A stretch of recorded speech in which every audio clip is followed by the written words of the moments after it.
Please join us for prayer and pledge. First of all, I'd like to recognize this month as Veterans Month, and that we should all remember all our veterans. They are truly the reason why we're here today, protecting our country and defending us in every direction. So please remember them in your prayers and your thoughts. And we had a wonderful ceremony Friday, and some of you were present, some of you weren't, but I encourage you all to be present when there is a Veterans Assembly. So with that, Heavenly Father, we come before you today asking for knowledge and wisdom in our direction, and we pray that you'll be with each and every one of us, give us guidance and wisdom in our decision making. We pray, Lord, that you'll put a blessing on each member of the county, each member of the state, and our country. We especially have prayer today, Lord, and remember those in Israel who are fighting for their very lives. We pray for their protection and their guidance. And we just ask that you'll guide and protect each one of us today, for it's in Jesus' name. Amen. Amen. I pledge allegiance to the flag of the United States of America and to the republic for which it stands, one nation, under God, indivisible, with liberty and justice for all.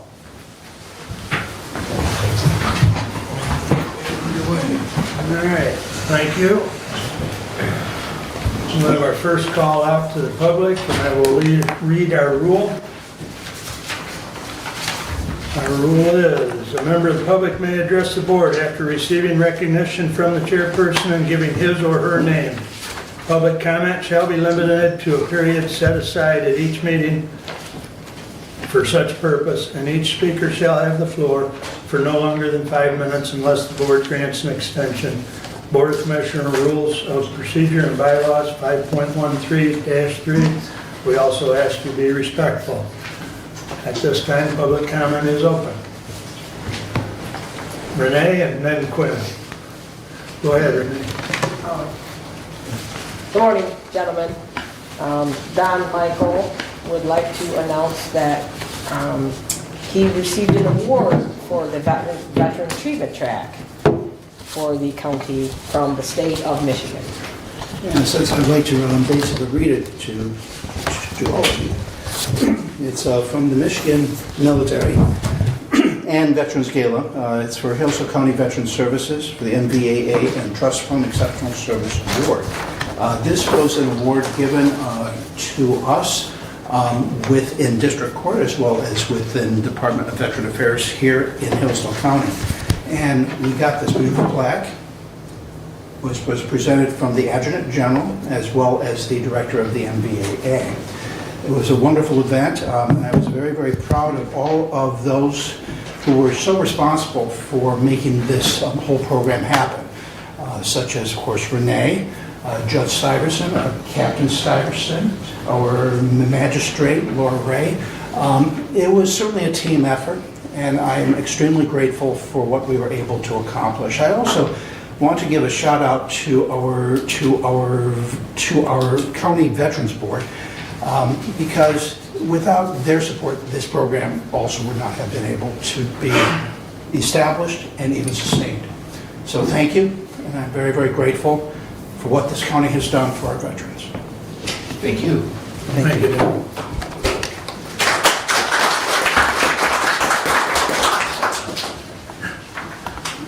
Quinn?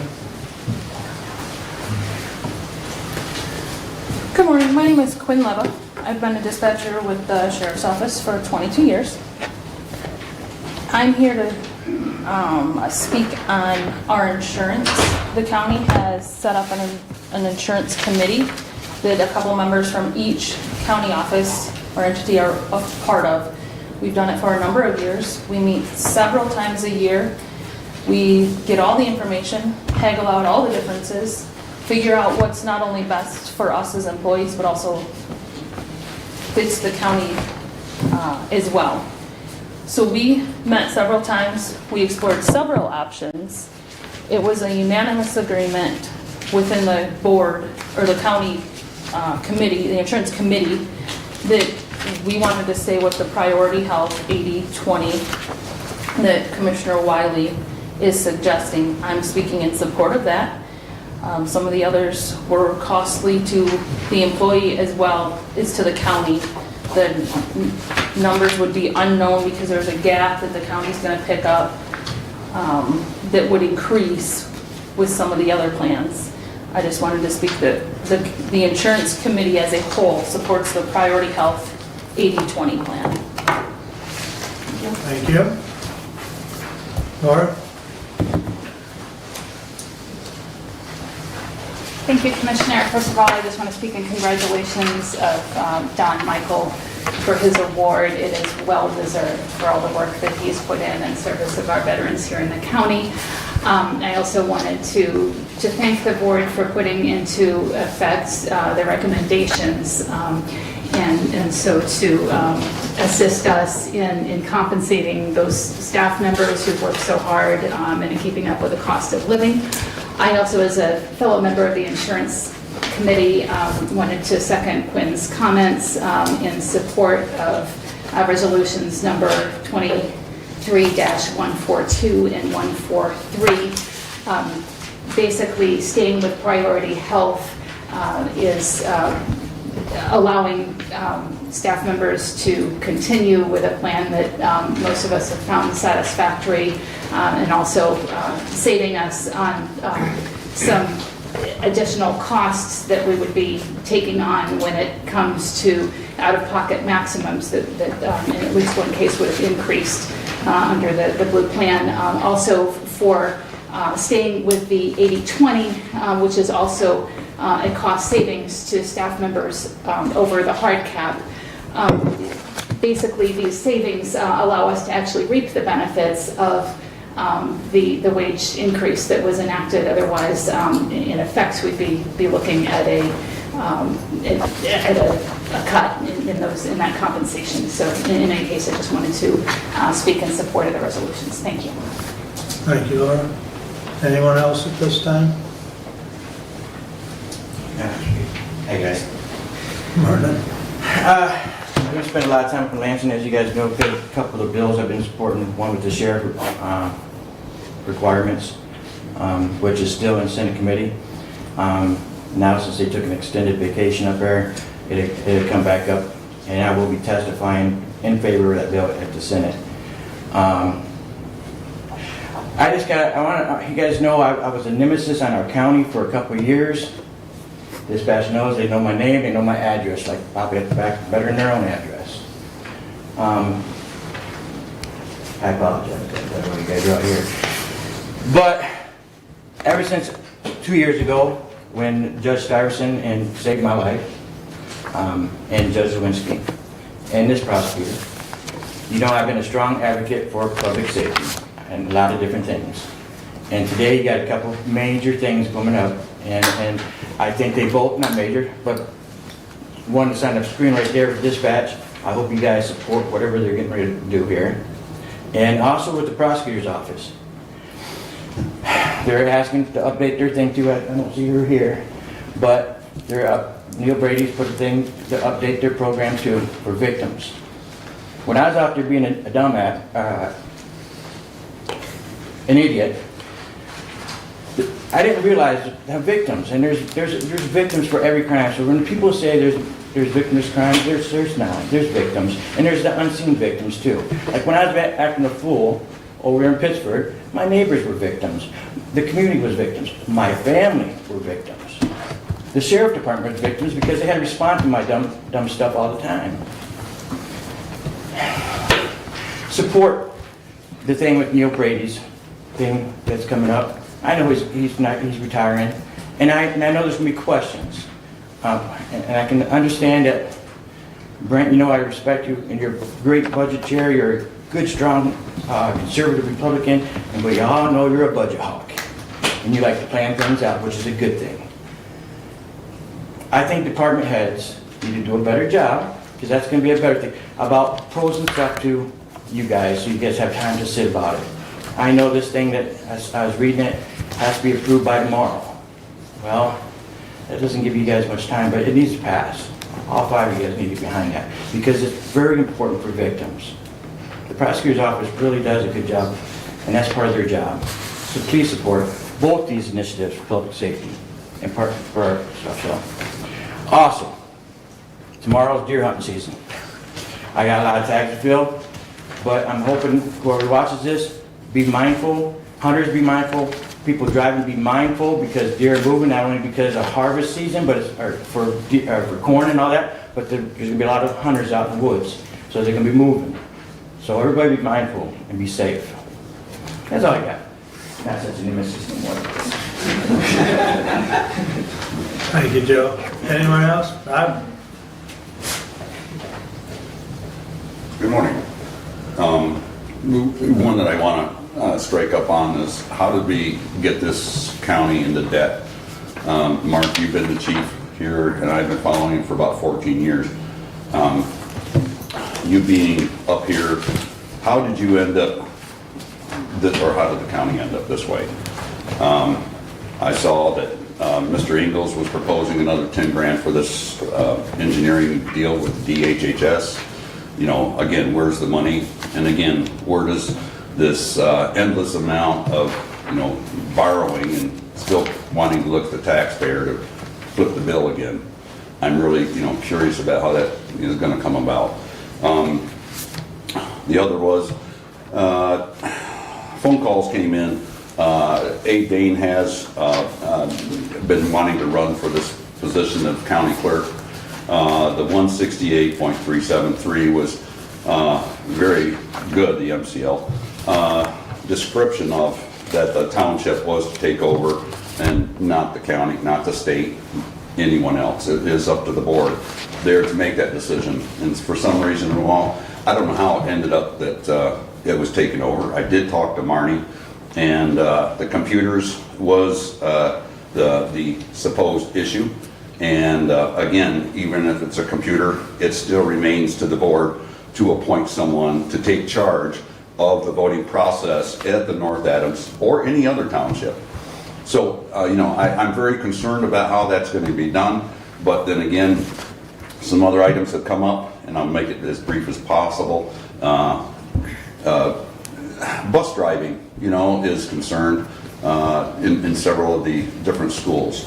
Especially over there at North Adams. One of them that has, you know, recently arisen about concerns about where Abe Dane is at the county, and in question is, and there have been any other leaving of the job and going to driving a bus. And I can't find it, but I think someone's going to be asking that question. So, you know, kind of like leaving the job that we have. And it'd be questionable is, you know, excuses for someone to be able to drive. I don't know where else he's at with that. But anyway, my compliments to the veterans for that display out here on the court lawn was superb, and it was very well done. I do commend and say that's great. So thank you. Thank you, Bob. Anyone else wish to address the board at this time? There will be another public comment at the end of the meeting. All right. Moving along, I'd entertain a motion to approve the consent agenda. So moved. Or Any comments or corrections? supported. Brad? Hearing none, all those in favor signify by saying aye. Aye. Opposed, same sign. Correspondence is listed. Any comments on correspondence? Mr. Chair.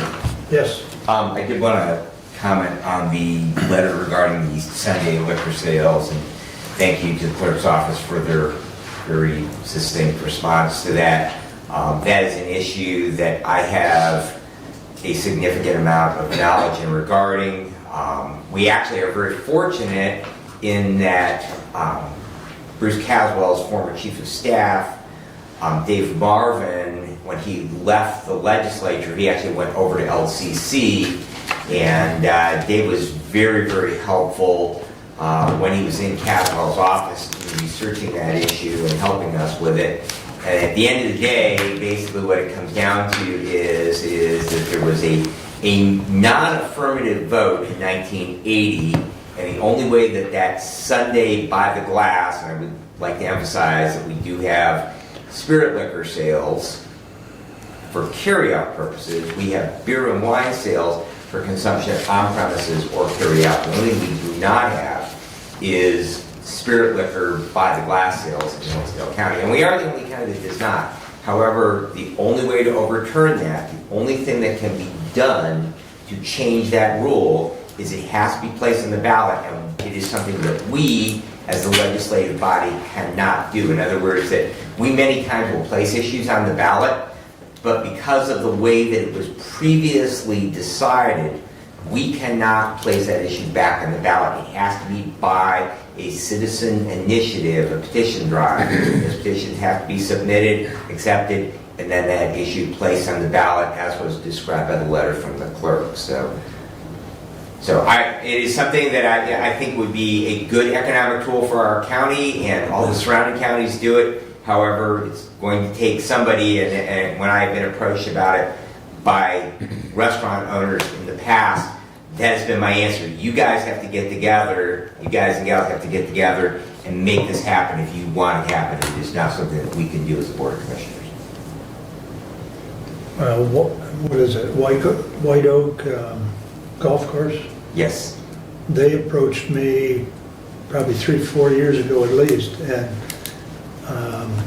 you know, it was just a daunting task for Right. them to collect all the signatures themselves. And just like you just said, they have to collectively get together in order to, so if there's anybody in your respective districts that is thinking about this, they need to talk to each other and pool their resource. 'Cause I think it's doable, they just gotta work together. Right. Yep. So, any other comments on correspondence? Just to follow up, I don't know if you caught it or not, Commissioner, but in the first page, the last paragraph from the attorney to the clerk's office, he referenced that, you know, residents of Hillsdale County had to go outside the county on a Sunday for even beer or wine consumption at a restaurant, and that is not the case. And I did catch that, yeah, and that was there for my comment, that yes, we can purchase beer and wine for on-premise. The only thing we cannot do is spirit liquor by the glass. And Adams Township also has their own separate limitations. Correct. That should a referendum pass countywide, that would not affect Adams Township's. Unless Local their board control. were then to go ahead and remove that ordinance, correct? Okay, anything else on correspondence? All right, moving along, I entertain a motion to approve the regular agenda. Move to approve? Support. Moved and supported. Any comments or changes? Hearing none, all those in favor signify by saying aye. Opposed, same sign. That brings us to Maggie. Good morning. Good morning. Oh, you've got paper for us. I'm just gonna wait to get this. Thank you. Thank you. Good morning. Thank you for having me. The annual health fair was hosted by Perennial Park on October 13th. It was a grand success. We had 94 participants, 26 vendors, including the fitness center and the virtual dementia tour. 145 meals were served, and improvements to the annual health fair this year were a customized banner, increased vendor participation, a vaccine clinic that offered a variety of vaccines, not just influenza and COVID, and it was featured on WILX Channel 10 News. So if you didn't have a chance to see that, you can visit our Facebook page where it is posted. In alignment with the center's updated strategic plan and targeting collaborations with organizations providing similar services, we have the following partnerships that have provided new opportunities for the community. And these include our Connection Cafe that is created in collaboration with Wellwise Area Agency on Aging. This is a monthly life enrichment opportunity that addresses Wellwise Community Needs Assessment Survey that noted social isolation and loneliness is the #1 barrier in people remaining independent and at home. Connection Cafe provides a chance for people to socialize, meet new people, and a new topic will be introduced every month. The first class is scheduled November 15th. To date, there are 10 registered participants, and the first topic is Friendship 101, making and keeping friends as we age. Proudly, the center was awarded the MDHHS Prevent 2024 grant September 27th this year. This grant allows the Successful Aging Through Financial Empowerment program to continue through fiscal year 24. Safe Plus offers free assistance with personal identity theft, recovery assistance, credit reports, fraud alerts, fraud protection, Money Smart workshops, community presentations, financial coaching, and fraud prevention strategies. An enhancement that we made to the SAFE program, which we are calling it SAFE Plus, is the addition of outings and day trips, again, to address that social isolation and loneliness piece that impacts the population that we serve. On December 5th, an Amish luncheon will be held at the center, and this provides an opportunity for the Safe Plus clients to socialize and share feedback on the services that they have received. On December 15th, a day trip to Turkeyville is scheduled. In collaboration with Community Action Agency, financial fitness classes are offered at the center. These are held every Wednesday in November, beginning at 1 o'clock. Some topics include mastering money management, developing and spending plans, credit, banking and debt reduction, and insurance, fair housing, and fair lending. The McKinney-Vento Empty Bowls event was hosted at the center yesterday. The event benefited Hillsdale County and Branch County children impacted by homelessness. And the report that I got at the end of the day yesterday was that $900 was raised for that purpose. Medicare open enrollment period began October 15th, ends December 7th. Coverage is not guaranteed every year, therefore it's very important that people take advantage of this opportunity to ensure that their needs are met. Changes that take place now during open enrollment will be effective January 1 of 2024. We do have 2 certified MAP counselors at the center, and they are accepting in-person appointments for anyone that needs assistance with that. Men's and women's breakfast continue monthly. Men's breakfast is offered the 3rd Wednesday of every month at 9, and women's breakfast is offered the 2nd Thursday of every month at 8. This month, men's and women's breakfast welcome the Heritage Association. 8 new and regularly occurring life enrichment opportunities have been added to the monthly calendar within the last 6 months, and these include Craft Club, Bingo, Aroma Touch, Zumba, Cornhole, Game Day, Movie and Popcorn, David Attenborough Nature Series, and 2 new lifelong learning events, which include the Financial Fitness and the Bereavement Support Group. Perennial Park hosted its first annual Purse Bingo event on November 4th. Again, this was a success and was truly a team effort. I want to thank everyone, staff, community, for the supporting the center in this endeavor. It was truly humbling. And again, just thankful for the wonderful team that assisted and volunteered their time for the event. Something that I did not include in the report, but I did put copies in your packets, is that as a direct result of sustained inflation, the center is going to be implementing fee increases effective January of 2024. So if you look at the letters that are included in your packet, it will have the increases on the back. Again, this is a direct result of sustained inflation, most notably with food costs. And while this was entertained June of 2022, we decided it was time to raise those prices, and as approved by our board of directors.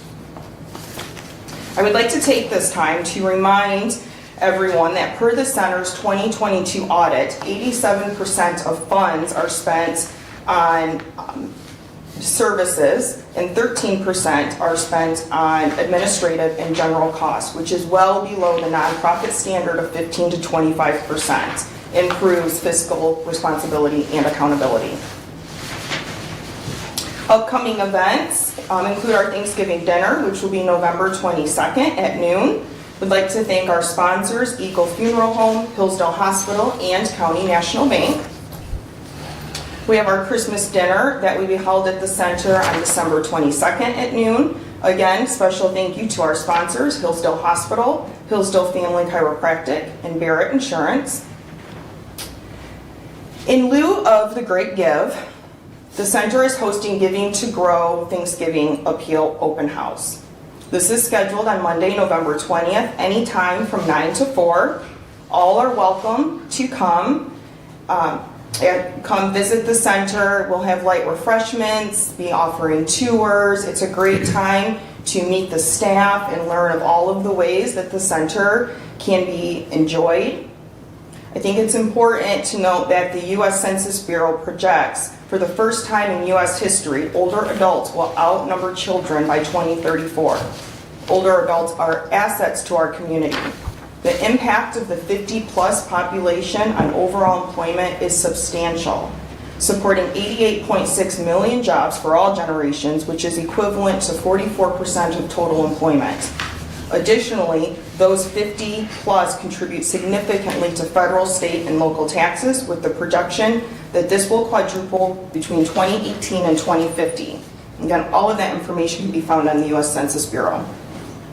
Furthermore, the societal benefits of this population and unpaid activities was worth $745 billion in 2018. So with these facts and the absence of a Department on Aging in Hillsdale County, it is crucial to support our seniors. Thank you. Thank you, Maggie. Any questions? I don't have any questions, but I'm on the board out there. And speaking with employees and some of the other board members, I can't express how well you're doing out there. And the direction that the center is going in. And I would encourage anyone to partake of their services. Thank you. That really You're doing means an a lot. excellent job out I there. appreciate that. I'm going to review the budget. And this is the guy I'm concerned about. Thanks, Commissioner Laney. Yep.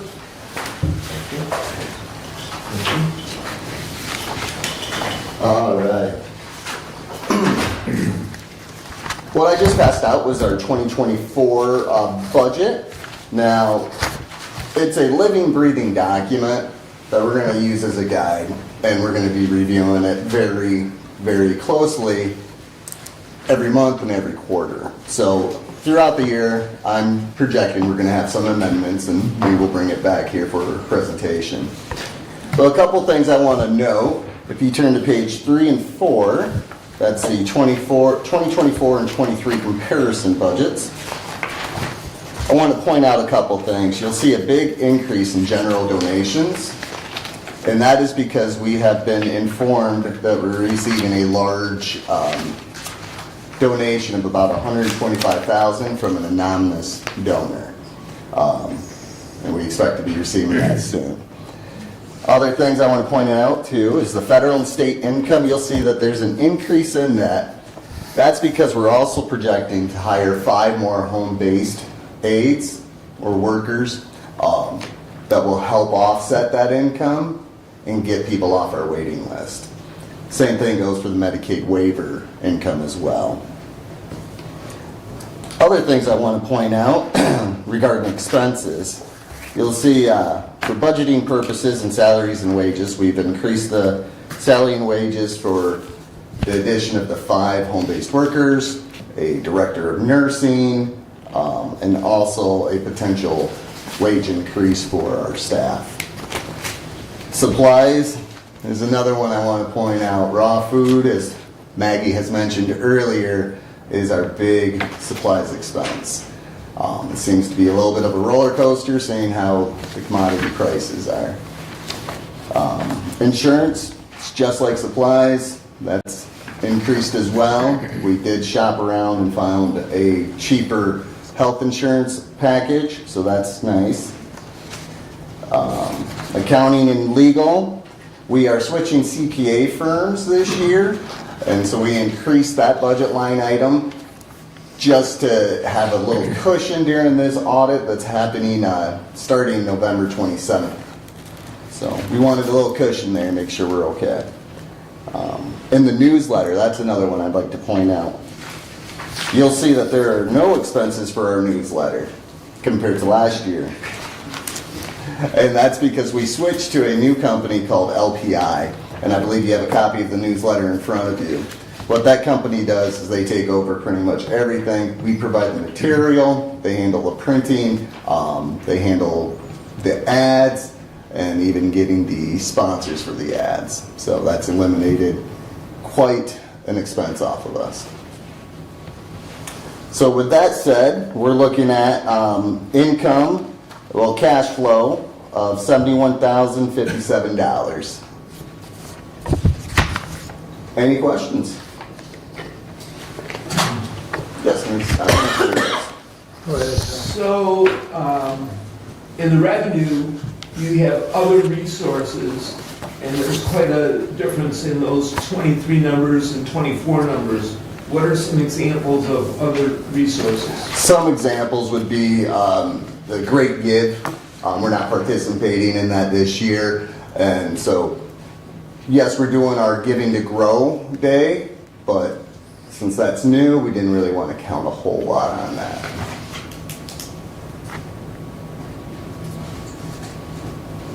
Any other questions?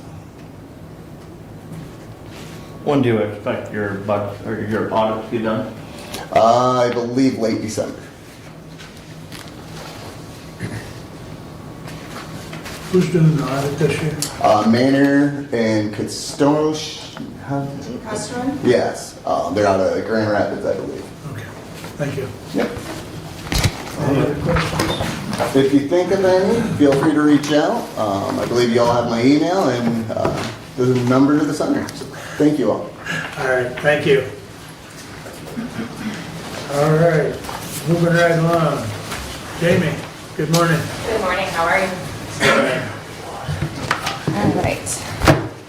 I did provide a copy of a memo in advance of our meeting today so that you would all have a time to read through it and kind of formulate any questions that you have, just because I know it will be quite a switch. But in essence, we were alerted roughly end or mid 2021 that the Prosecutors Association of Michigan would be shutting down their case management software, which we loosely call ACT and JCT. It's short for Adult Case Tracker and Juvenile Case Tracker. They're case management systems that allow us to keep track of cases in our system, what is the status, when they come in, what's happening with the court system, in terms of the status of the case at any given point, and then we can close it out when it's finished, just so we have an idea of what our active cases are, and it helps us keep track of how many cases are coming in annually.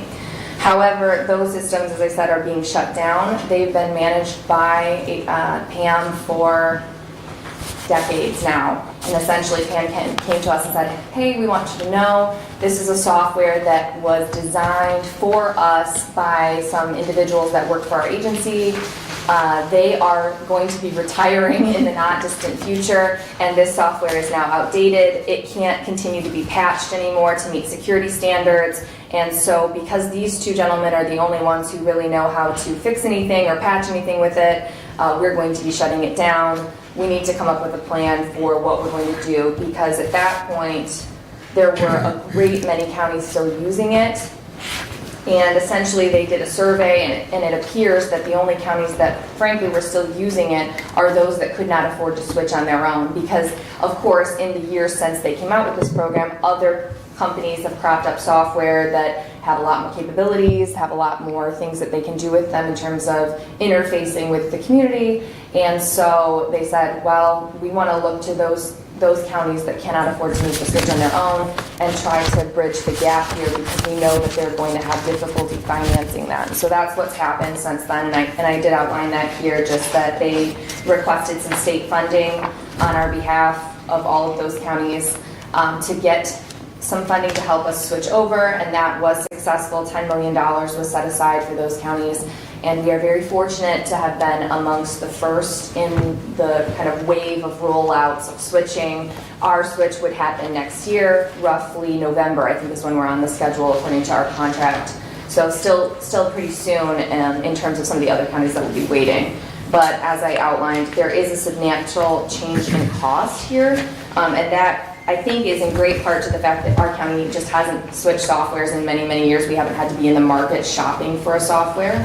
And so the difference here is a lot. It's about, I think I calculated, it's about $10,000 difference in overall annual cost. And again, I think part of that is just because we haven't had to do that. So I don't know if you have any questions regarding that. I can answer specifically, but if there's anything specific I can address, I'd be happy to do that. Anything you want to know about the program? What's your implementation timeline and your training cost estimates for your staff? So that's all included in the cost of what we've provided to you. That there won't be any additional costs on top of that. Essentially what I have been told is once we have the contract signed, which unfortunately just because of the timeline of when your meetings fall and when we could get on the schedule is the 15th of this month, so it has to be executed quickly and returned, we would immediately make our data available to Carpel, which is the company that would be managing it, and they will begin getting things implemented on the back end. So they are going to put in, they call them forms. So the documents that we use every day for the court system for our end will get generated. All of that stuff will get set up.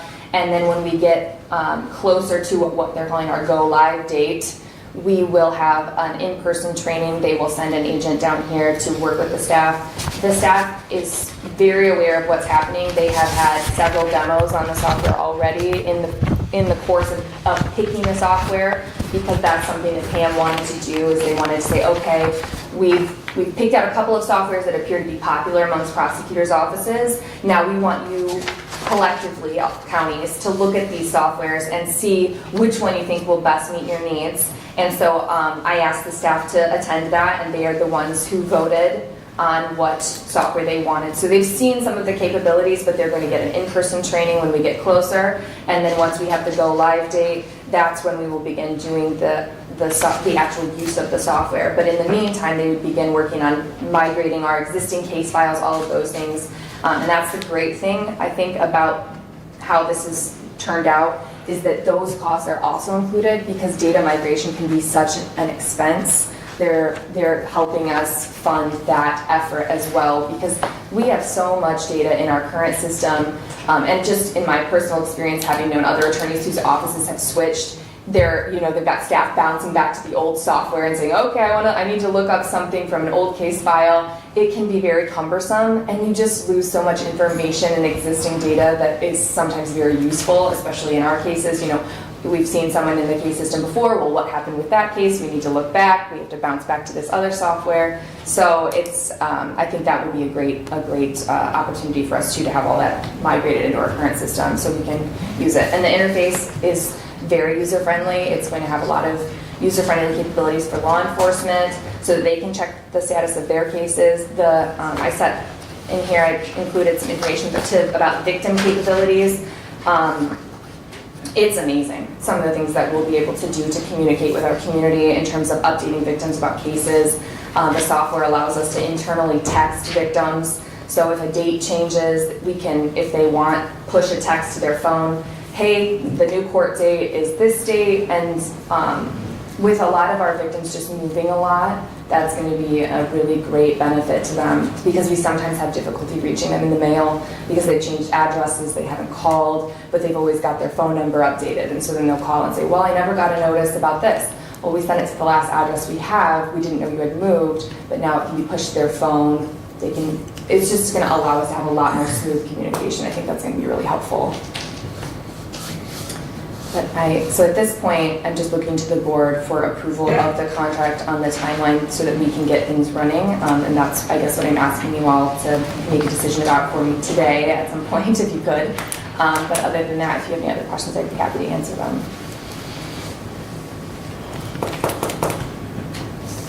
Jamie, I was just rereading through this, and if I'm correct, Yes. the only thing that it's going to cost us today Correct. is $1,500. Correct. So, yeah, there is, the contract itself includes 2 terabytes of storage, and we actually need some additional storage.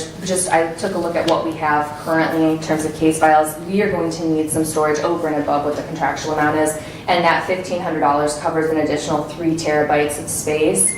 And that is not something that Pam allotted us, and so the immediate cost would be $1,500, and that would continue until September 30th, 2026.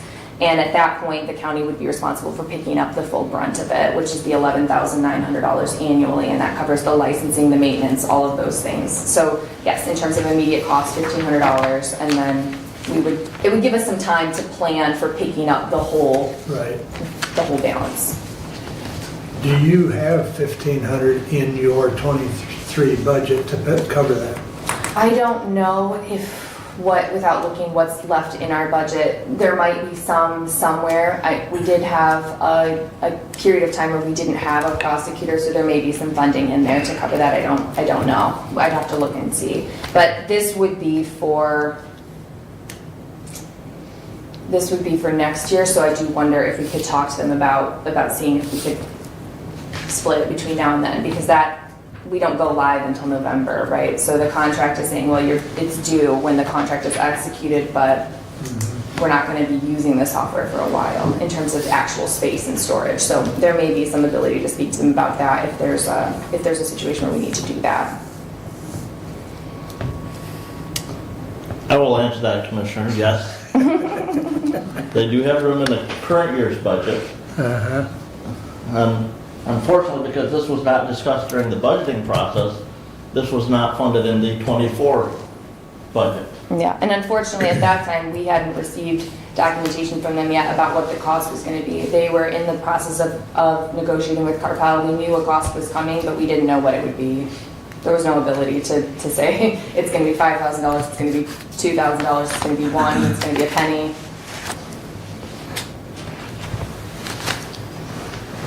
Any further comments or questions? So you're looking for support to... I am. This software is instrumental. There's no way our office can run without a case management software. It's just not feasible. In fact, I would argue that it's practically unethical to have an office that runs without a case management software to keep track of all the ins and outs. So they're going to shut down our software. I've already spoken to the tech department about the concerns about ACT and JCT as it is now, and there have been ongoing concerns that everybody's been sort of just slapping a Band-Aid on until something else could be fixed. The state has PM. So once they shut this down, we would be essentially without a case management software. And Go ahead, Brad. So I will just back up what we're hearing from the assistant prosecutor, that the case management in regards to the notifications, that will be a huge asset. Particularly, we heard earlier about victims of crimes, and that's actually one of the big hiccups that we have currently. Right now, I just heard that in our domestic violence court meeting, that we have a real issue with getting those notifications because people move. Yes. And so, having that update will definitely be a big help for those people to be able to participate in that ongoing process. So I think it'll be a big asset. We also know that software changes, and software security is a huge issue. Using old software just gives us one more hole, one more vulnerability, and so it's never cheap to make changes. But I think that this is one of those opportunities where we would be pretty short-sighted to not take advantage of where we have a relatively small investment, at least for a couple of years, and then we can massage it into the budget.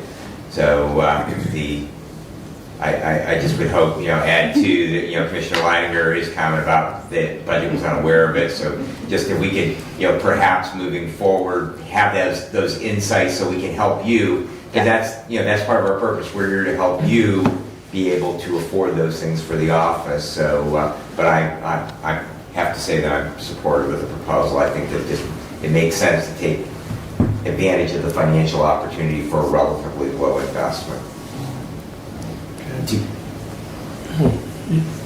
Doug, do you have a comment? Yes. As part of the budget committee, it's a little bit frustrating to hear about this. You know, Jamie, I must say, you mentioned that the date July 21 is when this kind of started the ball rolling, and it would have been nice if we'd have had a chance to at least know that the tsunami was coming our way. That being said, the shutdown of the current system, is that scheduled to happen? So they haven't given us a final blackout date. I know that they're going to keep it open for the counties that are still using it until they're done, and this rollout is going to happen sort of in 2 waves. So we're in the initial wave, and then there's one following it, and I don't have their go live dates because they only sort of provided us with ours. But that will continue until then, and so I think it really just depends on how long it takes them to get everyone implemented on that. But so I don't. In 23, do you anticipate the shutdown? 20, no. 24. So I would anticipate it probably, just based on my understanding of how many counties it is, mid-25 is like the end. But we are on a schedule for where we are in sort of the lineup, and everybody after us is dependent upon everybody in front of you. Kind of, it's like a domino effect, right? You hold up the line, and then everybody else gets delayed. It's nice to be in the front of the line for a change, right? It is, and I worked really hard to make sure that we were at the front of the line because our county really needs some of the tools that this software can offer us for the reasons that Commissioner Benzing already referenced, specifically in domestic violence cases, which unfortunately we have a great deal of. We often have the victim and the perpetrator residing in the same home, and then someone is displaced at the time of the incident, and the victim may not be there anymore, but it's the only address we have for them in the police report because that's where they were living at the time of the incident, and then we have no way to find them if they don't call or to get them the paperwork so they know what's going on. So those situations make it really hard.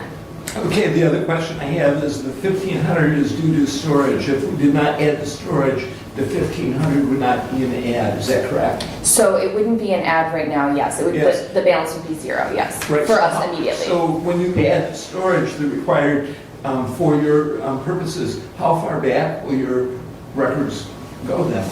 So the reason that we need the additional storage, I will tell you, they decided on the 2 terabyte amount based on what other offices were using, and they were looking, I think, in part to at what current Carpel offices, so offices were already switched before all of this came along, were using. But they have a benefit that we do not, which is that many of their law enforcement agencies are using systems like Axon, where their camera systems upload to a cloud, and the prosecutor's office in their office has direct access to their cloud. So they don't host the videos on their server themselves. They can reach out to that server and get access to them. We do not have that availability because of the camera systems that our county agencies use, which every agency is different and every county is different, so it's sort of a mixed bag. We are hosting a lot of video storage directly ourselves, and so that takes up a lot more space than other agencies are using. They're saying, well, we're not even getting to the 2 terabytes, but it's because they're only hosting, small picture images, documents, and we're hosting a lot more media that takes up a lot more space. And we're purging that as we can, but sometimes we have to keep it for quite a long time just because of what we need to use it for and how long we're required to keep it, things like that. Does it make sense for us to add the additional storage in the future rather than initially?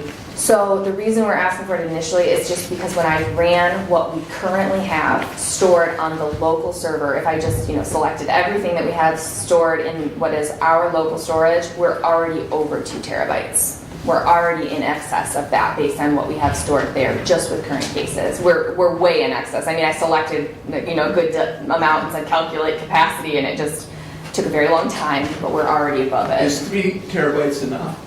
So what it will do is 3 will give us 5 total, 2 in addition to that. And Is 5 enough? I think it's enough to start, and then we would see kind of where we are. And they give us constant updates about what our storage is, so we'll be able to see that in real time. And if at some point we said, okay, it's not enough, when it comes time, we can talk to them and say, okay, we need additional storage. And I did talk to them to say, okay, is there any ability to lessen the cost of that storage? And essentially what I'm being told is, they have already negotiated down to what is sort of a basement bottom rate for storage because they're not making any money on it. It's hosted through a giant server, cloud server basically, and they're basically giving it to us for cost. That's what I'm told. So they're making their money on the service, they're not making it on the storage. Tammy, I'm gonna interrupt you, and our IT director is right behind you. He is. So I'm gonna ask David his thought on the cost of $500 per terabyte for cloud storage. Is that comparable? It's reasonable. It's reasonable. And it's going to, my projections are that would double in as far as quantity necessary by 26, but we'll see how it goes. They're storing it in Microsoft Azure. Microsoft is a big company that wants to make money. What their cost will be by 26, who knows? So I fully expect to see escalators along the way once we get to the point where we're buying it ourselves. But I think the biggest thing in this, the two things in my mind. One, this is going to eliminate a server that is a real problem for me right now because it has lots of security holes. And that will go away. Because PACPAM is, I'll just say it, they're incapable of doing their own technical work. They're lawyers, they're not technical. And they've screwed this pooch pretty bad over the last 5 years. Second, the state has allocated through the legislature money for this. Politics aside, we have a very good opportunity here to get this done, and the state's paying part of the freight. If we were to do this ourselves, I know I'm talking with one of the counties that already went to Carpel, 2 years ago, they were in excess of $50,000 to come up with, just to get started. So we're not paying the startup costs, which is a big plus. So I'm in favor of getting it going. I think there will be bumps in the road, absolutely. Always is when you're moving to cloud, but it will work. We'll see to that. And Jamie's on top of it as far as dealing with Carpel. We move forward. So, Jamie, the state is funding 2 years of that grant funding for the... So yes, they're funding 2 years of the annual cost, but in addition to that, they're funding all of the integration costs, which are substantial. And I noted in the documents that I provided all of you, the rates that they gave us all throughout the contract are negotiated rates based on the fact that there's a clump of prosecutors' offices switching. So I can't tell you what the cost would be if we tried to negotiate individually with them or someone else at a later date in the future. I suspect it would be substantial. If I had to guess in terms of integrated interfaces with the type of integration that they're talking about, plus the cost of everything else, I mean, we're talking probably $100,000 easy. If I just had to guess, because you have to look at the data migration, so moving all the data, plus the actual cost of the interfaces that they would be setting up for us, it's a lot. So for them to be bearing the brunt of that, as Dave was saying, is a huge benefit to us because we don't have to bear the cost of the county on that front. So I would hate to see us lose the opportunity of that. Mr. Chair, I move to authorize the chairman of the Board of Commissioners to sign the contract agreement with Carpel Solutions and the Prosecutors Association of Michigan for the described software system and authorize the prosecutor's office to purchase the 3 additional terabytes of data storage to be funded. That data storage to be funded out of their 2023 budget year. Support. Any further discussion or questions? Do you have that in writing, or can you email it to me? I don't have it in writing. It looked like you were reading. He's a freestyler. Who supported that? I did. You did. He did. Steve, you have a comment? Yeah, I have a question. Go ahead. Do you know the tri-counties around us, Branch, Jackson, Illinois, do you know how they're running their systems? So I don't offhand know which system they're using. So other prosecutors' offices, I can just tell you on, like just generally, are using Carpel, some of them. Some of them are using a different software service called OnBase, which is also pretty popular amongst prosecutors. I'm told that it has some drawbacks also. And it was one of the ones considered in the initial discussion about which software we would be selecting. But it was voted over, Carpel was voted in favor over OnBase for whatever reason. Interfacing is part of it. I've used it previously. The interface isn't quite as smooth. So I can't tell you what they're using. I can tell you that with the number of prosecutors' offices switching to this software, one of the really kind of cool things that we've never really had before that will be available to us is prosecutors' offices will now be able to share data, which is really amazing. It's an amazing tool that is just not something we've had access to before. So typically what would happen is we'd find out a defendant, for example, had a case in another county. We'd call the county and say, hey, what's going on with this case? We'd look in their online court system if we could. But now with them using Carpel, we can choose what data we're sharing. So another county, for example, could look in our case system and say, okay, I'm on Carpel and I see that this person has another case in another county. And if we're sharing that data, they can go in and see what's going on with the case. So we no longer have to rely upon, well, they said this is what's happening, but what's really happening. And that will be available amongst lots of counties that are using that. I'm also told, this is not something that is available to us now, but I'm also told that they are piloting on the coast, some counties and states that are using it over there that are close together. They're piloting interstate office linkage. So I don't foresee that happening anytime soon, but the prospect of that being available in the future is again sort of cool for us, because then you could see maybe even what's happening out of state. And so that would be something new for us. So we will have access to lots of counties that are using it, and there are quite a few that have already switched on their own dime before this. Any other comments or discussion? Roll call. So, before you do that, if you don't mind, I just have a motion to authorize the chair of the Board of Commissioners to sign the PBK contract. Is there anything else you want to add into that? Because you got a lot there. Yes, and authorize them to purchase the 3 additional terabytes of data storage and 23. to authorize that funding out of their 23 budget. And then you'll follow up with a resolution. We'll follow up with a resolution, yes. Perfect. 23 budget? Okay. Yes. I think I got it. Get it billed, get it paid. That's okay. Commissioner Ingles? Yes. Commissioner Lanius? Yes. Commissioner Wiley? Yes. Commissioner Benton? Yes. Commissioner Leininger? Yes.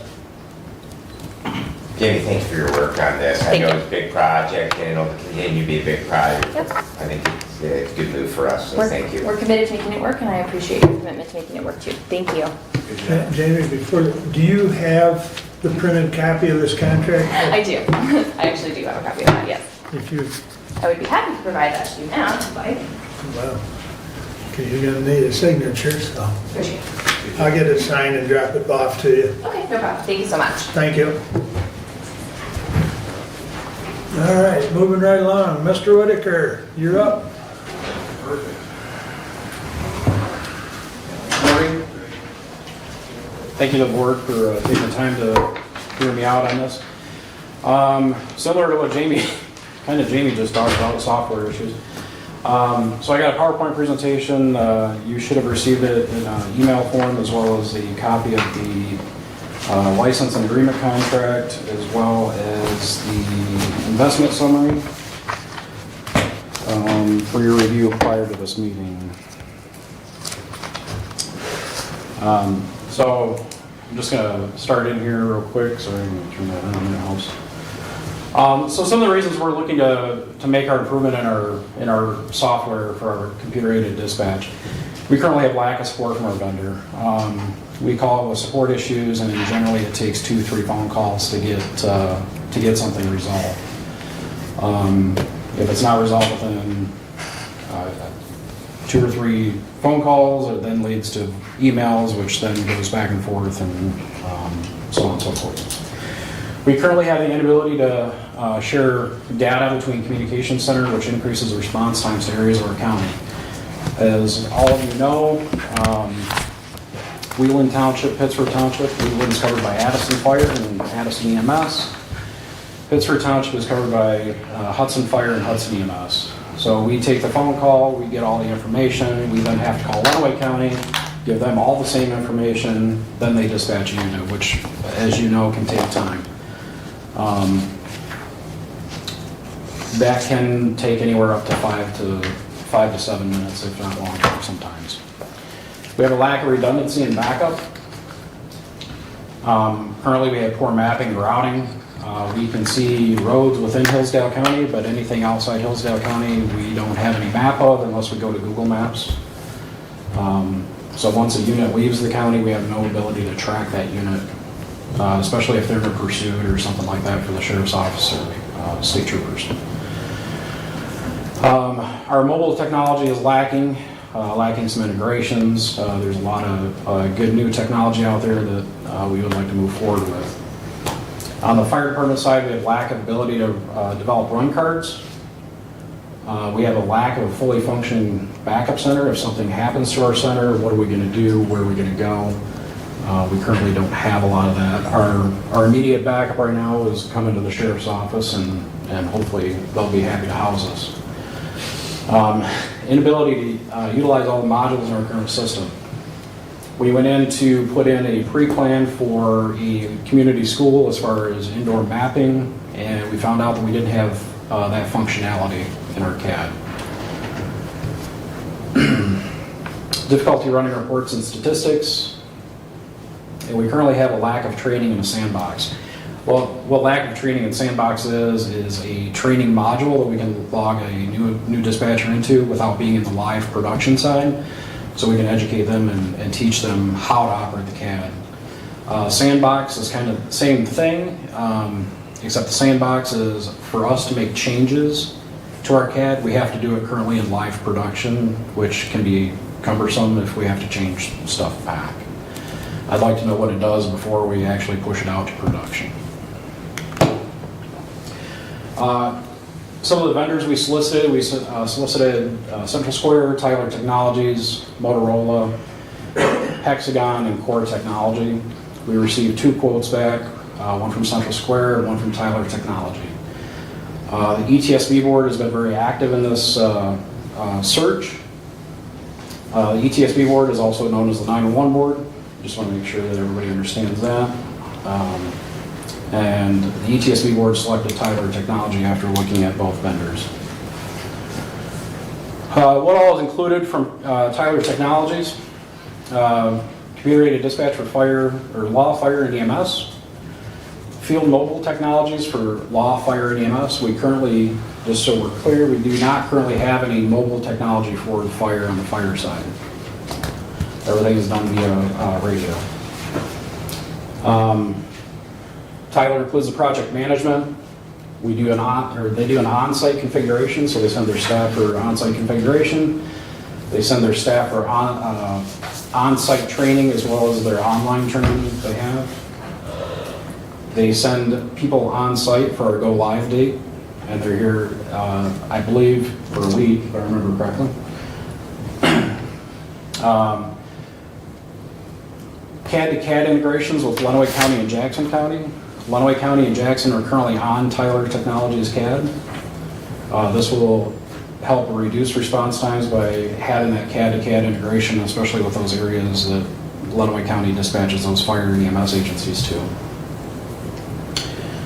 Data exports to several law enforcement, fire, and EMS reporting systems. Legacy data conversion. So our data from our current CAD system, we have to keep current year plus 7. So that would be our plan, would be to convert the current year that we switched plus 7 years back. 24-hour support, I pick up the phone and I get to talk to somebody. They also include that training and sandbox, training side and sandbox, so we can make changes and test them before we put them into live production. I want to make sure that everybody knows that this is a county-wide solution. We have included every single law enforcement agency, including the Michigan DNR and Michigan State Police, all of our fire agencies, including Pioneer, Ohio, which covers parts of Amboy Township in our county. We have also included Addison, Hudson EMS, Reading, Somerset, and Wright Waldron EMS as well. For CAD-to-CAD integrations, I just wanted to show this. This is a list of current counties in the state of Michigan that are on the Tyler system. Jackson County is highlighted, Lenawee County on the bottom that's highlighted. The other thing I want to share is the CAD-to-CAD integration currently is being implemented between Jackson and Lenawee County and their centers. Bay County and Sanilac County currently share data back and forth, so it is successful in other areas of the state. So I just want to make sure that I point that out.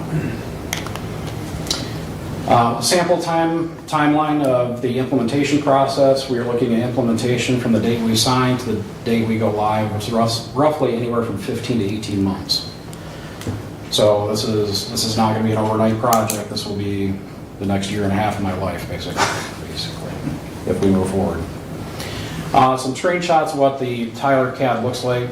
The blue background on the upper left-hand side actually changes based off what type of call it is. Blue for law enforcement, turns red for fire, and I believe green for EMS, if I remember correctly. So it gives a visualization to the dispatcher of what type of call they're having.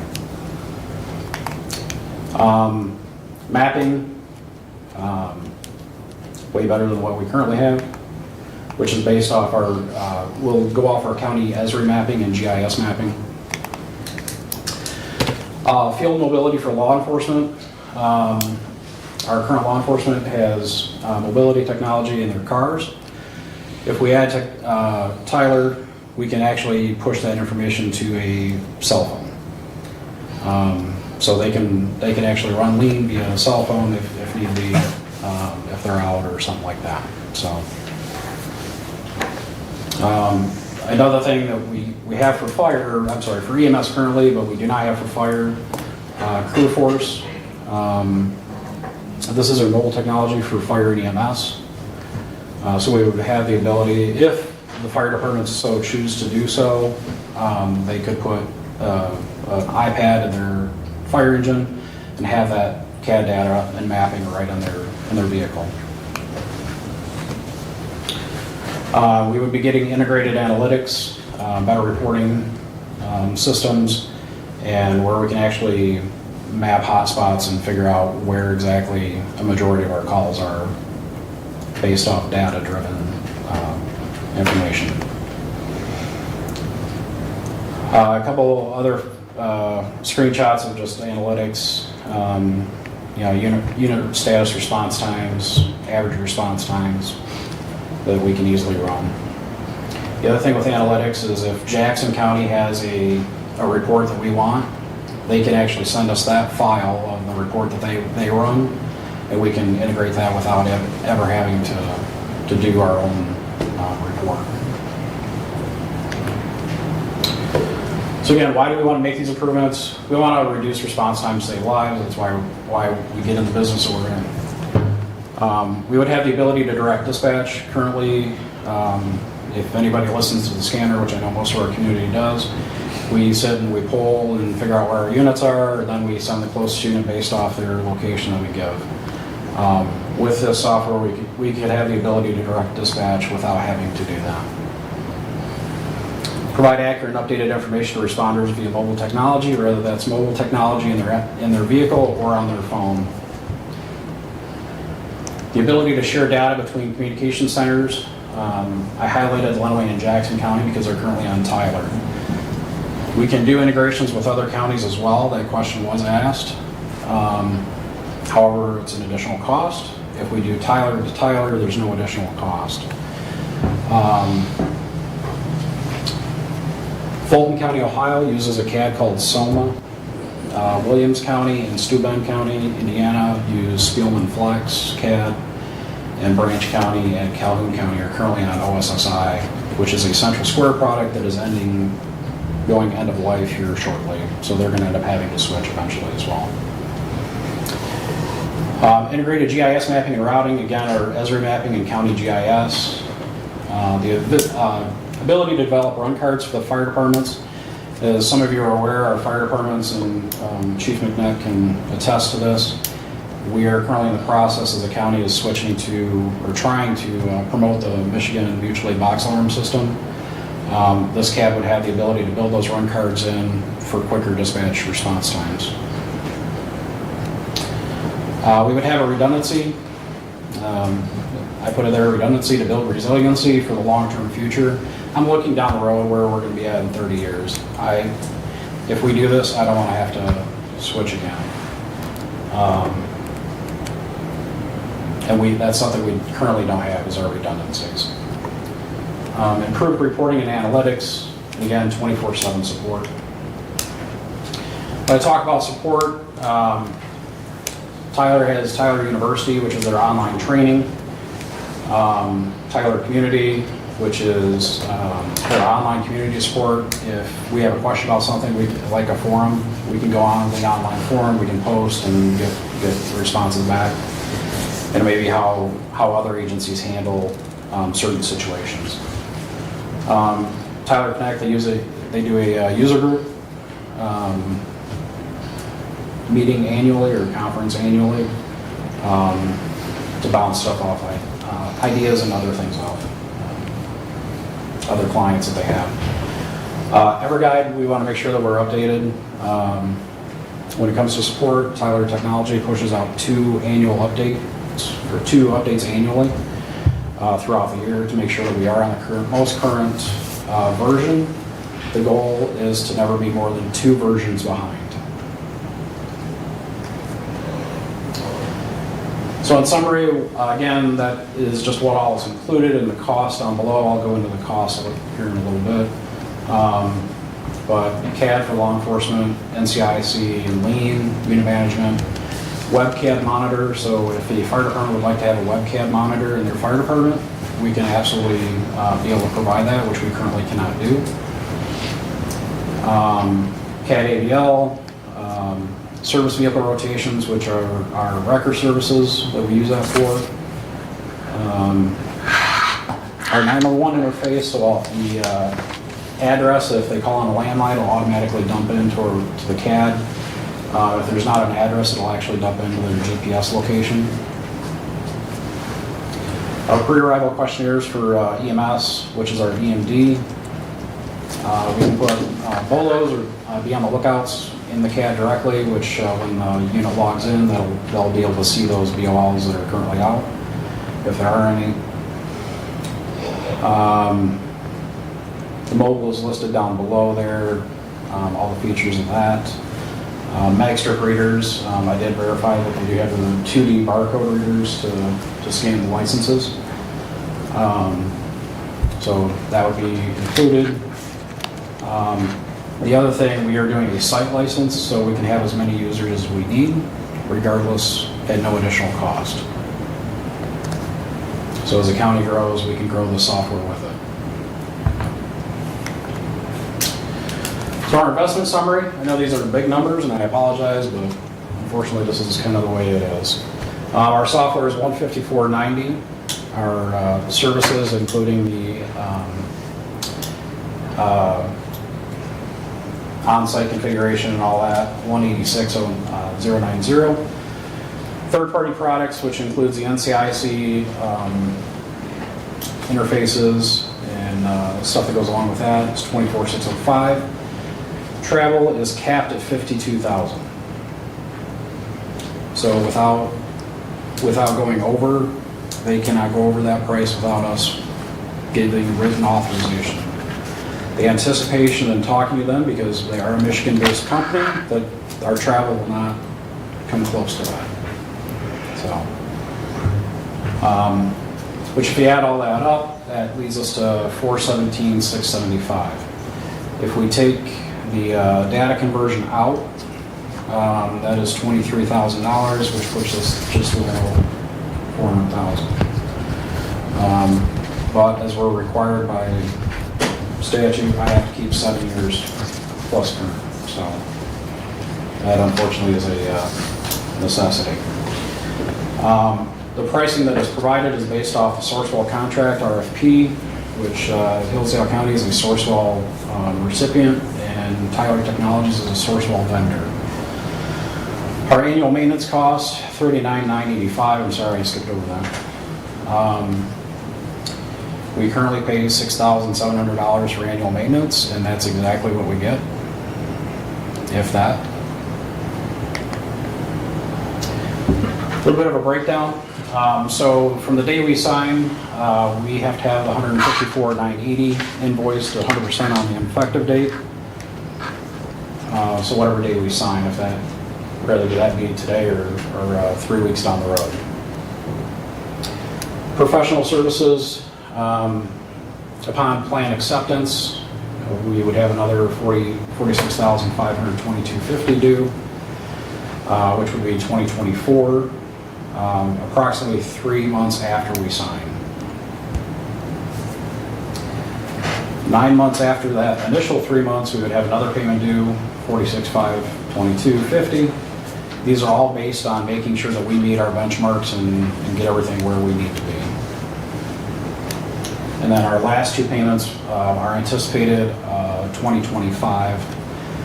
The last 25% is held until we do a sign off on the project, and then we are up live functioning on our own. Again, the travel expenses are estimated $52,000, not to exceed without our prior approval. Annual maintenance fee, so that first $39,985 is waived for the first year and is steady years 2, 3, and 4. Starting year 5, we would have an increase anywhere from 3 to 5% annually after that. However, we are guaranteed not to be any lower than 3%, and we are guaranteed not to be any higher than 5% annually increased. So the breakdown of the annual fees, Tyler Software Maintenance, $32,545, which is 21% of the $154,980. Annual recurring SaaS fees, which is subscription as a service, is $4,500. Our third-party annual maintenance is $2,940, which leads to that $39,985 annually. I did a comparison of the other vendor that we looked out to or reached out to, which was Central Square. Their one-time fee is way less. However, if we look at the annual subscription fee of $120,000, within 2 years we've exceeded our whatever we would be currently paying Tyler. And then we would also increase that almost $80,000 annually if we went with that option. And I do have that other quote if you guys do want to review that as well. So that's my presentation. I hope I answered most of your questions. I do know one of the questions is, do we have money in the budget for the $154,990? And the answer is yes, we do, in our current 2023 budget. The $46,500, let me go back to it, sorry. The $46,522.50 was budgeted for I think we did $152,000 or $53,000 for our 2024 budget. So it was included in the budget process for next year. The anticipation would be to obviously do the rest of that in our 2025 budget. So talking about funding that comes exclusively and entirely from the 911 funds. Correct. And that would include the initial payment of the $154,980. In addition, the payments that are due and any subscriptions for the future strictly from the 911 budget. Correct.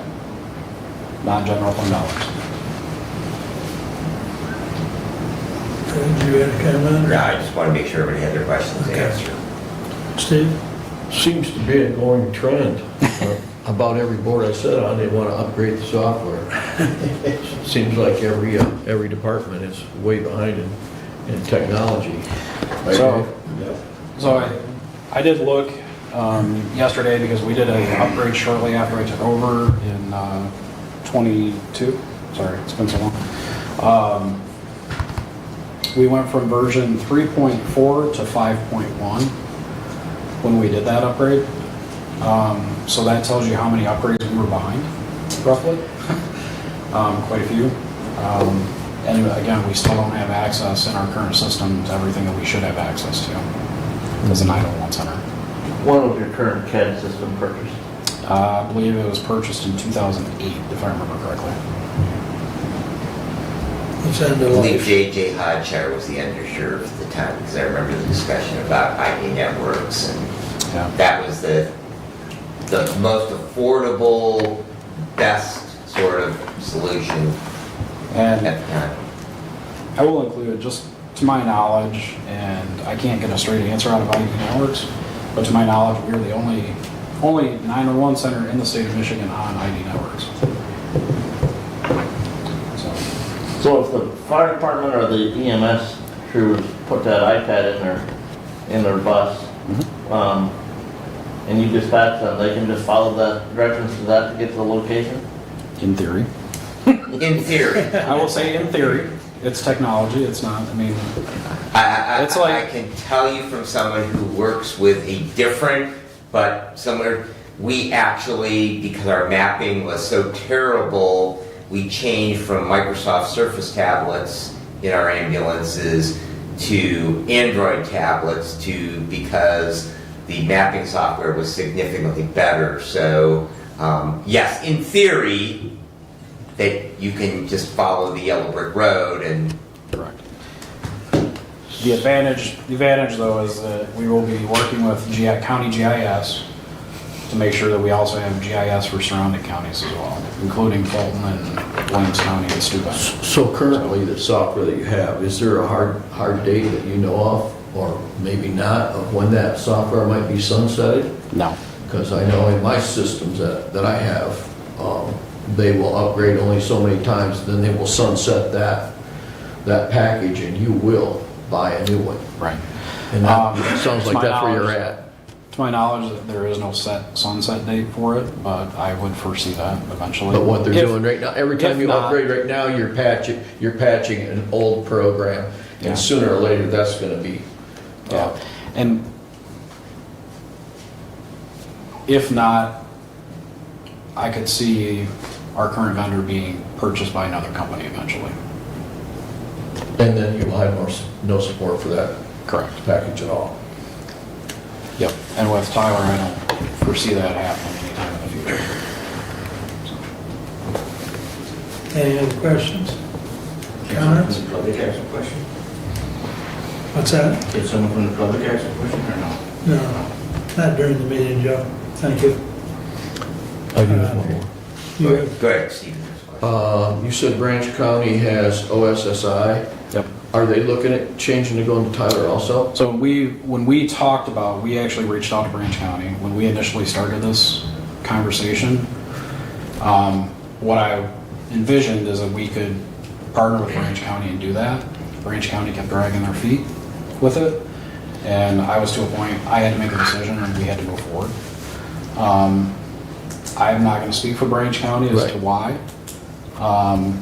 but I do know in conversations with their 911 director that they will be looking for a different vendor at some point in the future. So, I don't know, speaking with Calhoun, they'll be looking in the future as well. All right, I'm going to abbreviate this. Appreciate you getting that sort of a resolution. I'm going to make this as brief as possible. I move to accept the proposal from Tyler Technologies for new CAD software for central dispatch and authorize the chairman of the board of commissioners and the 911 director to sign the agreement. Second. You got that, Abe? I got this right here, and I'll give it a number. So I think it currently doesn't have a number. I mean, I can read the whole as a resolution if you want to do it as a resolution. I just thought what we would do is a simple motion and follow up with A resolution. the resolution under consent.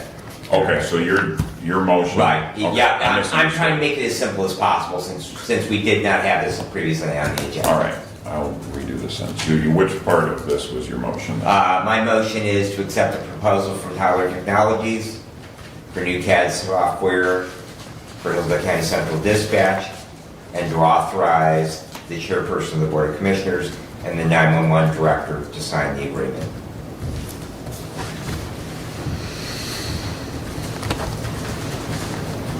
Okay.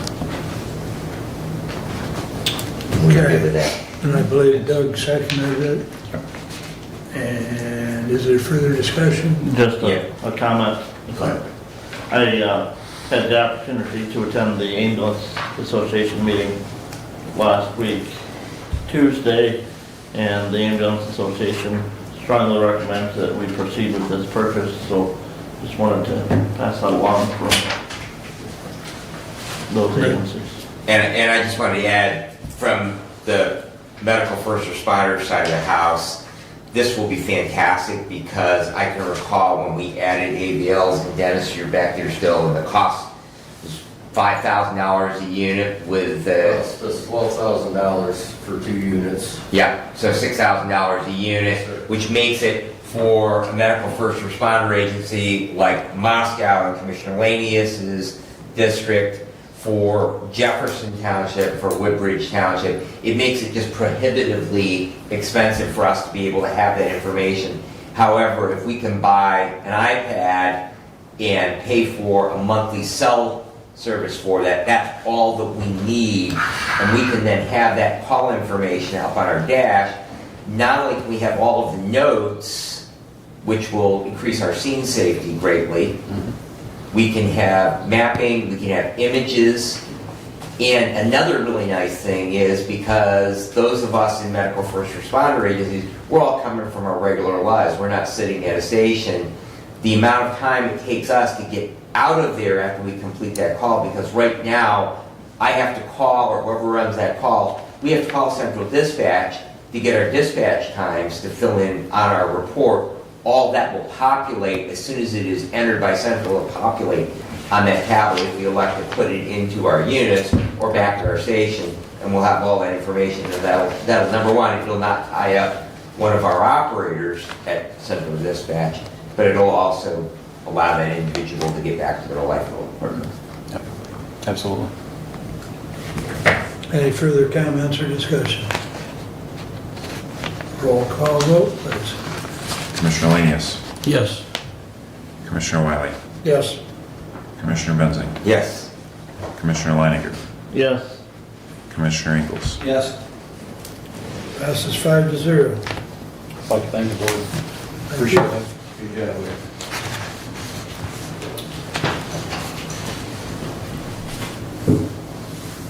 Right there. All right, thank you. Thank you.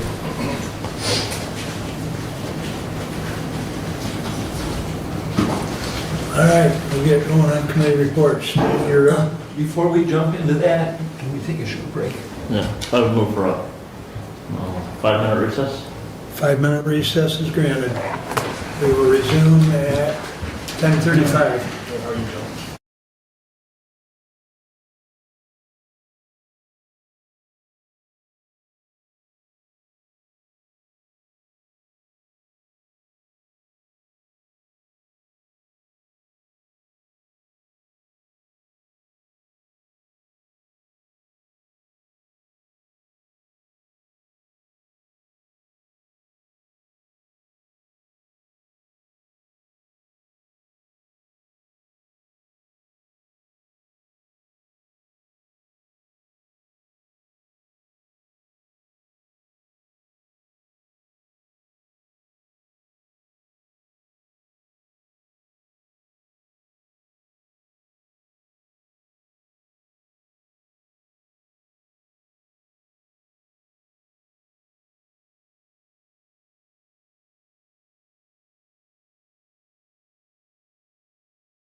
We are back in session. It's 10:35. Steve, you are up. I am up, all right.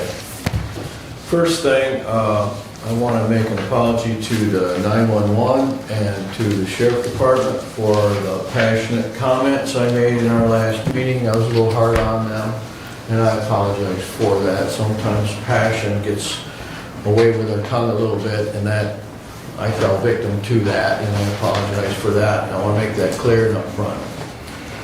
So then we'll move on to business.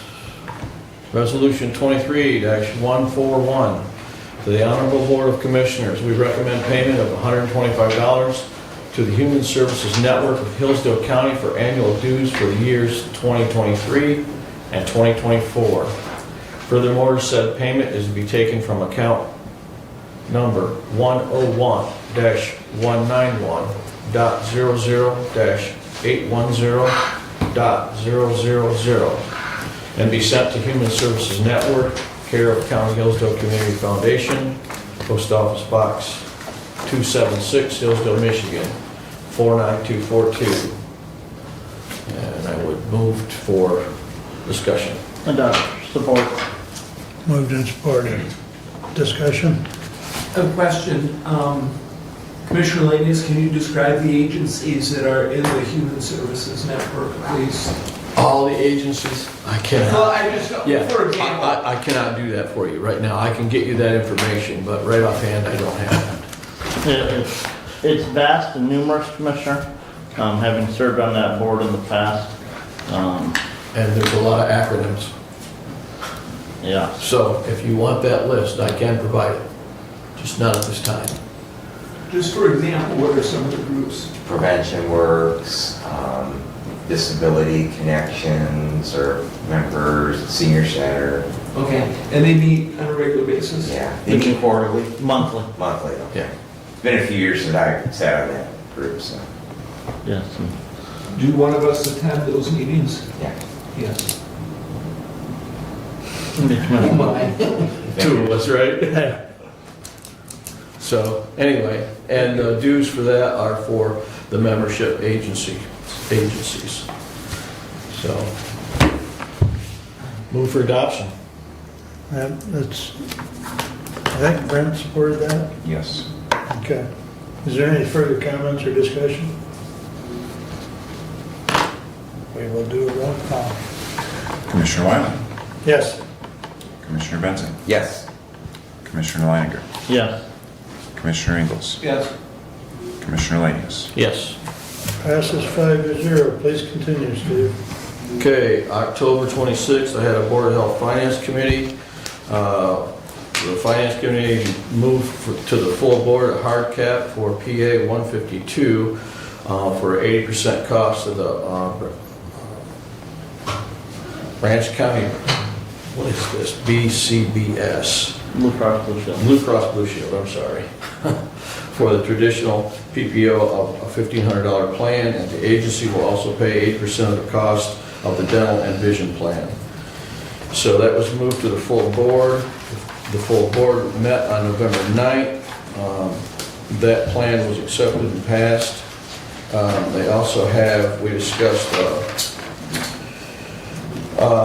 the state essential local public health services provided a grant of $25 million appropriated by the legislature, and $411,468 was appropriated to the branch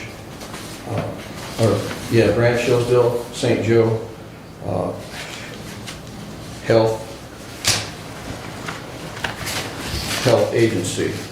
And they are looking at ways of spending those funds. So then the agreement with the Hillsdale Hospital on the use of the mobile van is running a little behind. It could start now sometime in March, and it will be available 2 days a week. Indispensable supervisor training is well underway, and everyone is enjoying what they're learning from that program. The Hillsdale office has paid Schindler Elevator Company partial payment for the scheduled work on that elevator, and They are collecting bids for interior painting and flooring for the Hillsdale office. And then on October 24th, I had a meeting at the Senior Center Services, and Maggie did an excellent report on that today. And they are having also, I will reiterate what she said about participating in the November 20th in the Giving to Grow event, November 20th at 9 a.m. to 4 p.m. at Perennial Park. So if you can make time for that, that would be a good thing to do. Also had a township meeting Thursday at Moscow Township where they revealed the fact their clerk has resigned as of December 31st, so they're looking to fill that position. And then I had Scipio Township last night, and also I had Litchfield Township last night. So with that, we were supposed to be scheduled for an OMI meeting yesterday, which didn't happen. And then I have multiple meetings the rest of the week, every day of the week. So that concludes my report. Mr. Commissioner, if I may. Go ahead. I move for reconsideration of resolution 23-141. Remind us what the resolution is. That was the one for the Human Services. Human Services. Thank you. I'll second. Okay. We'll get to it in a minute here why. Motion to reconsider resolution 23-141. Catch me off guard here. You cut me off there too. Seconded by Doug.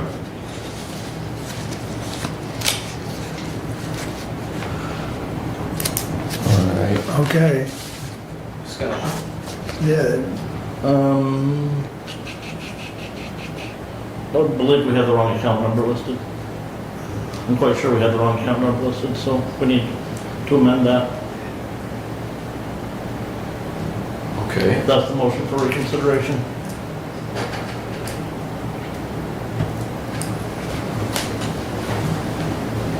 Okay. So we'll have to amend that account number.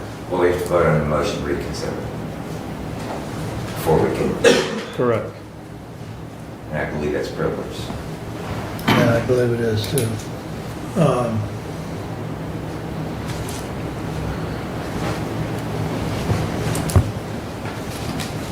Roll call or voice vote? Roll call. Roll call would be appropriate. Commissioner Benzing? Yes. Commissioner Leininger? Yes. Commissioner Ingalls? Yes. Commissioner Lanius? Yes. Commissioner Wiley? Yes. Now, Commissioner, with resolution 23-141 on the table, I move to amend the resolution by striking out in the account number the 191, and it should be 101. Strike 191 and replace it with 101. It would be account number. So everything would be the same with the exception of the 191? Correct. 101-101.00-810.000. That would come out of the Board of Commissioners account, not the Finance Department account. Okay.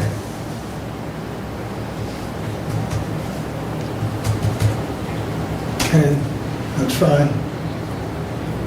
Everyone understand the amendment? Did we have support for the amendment? I'll support it. Thank you.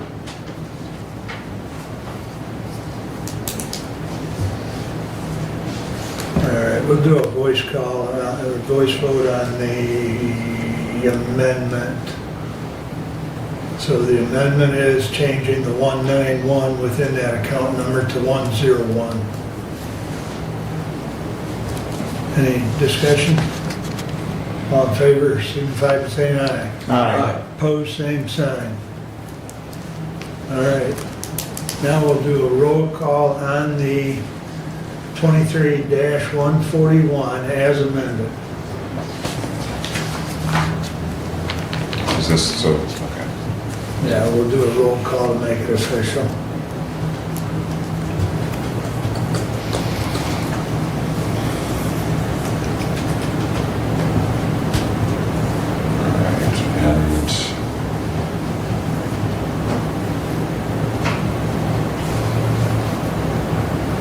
And this is not a separate motion, so there's not a move by or second.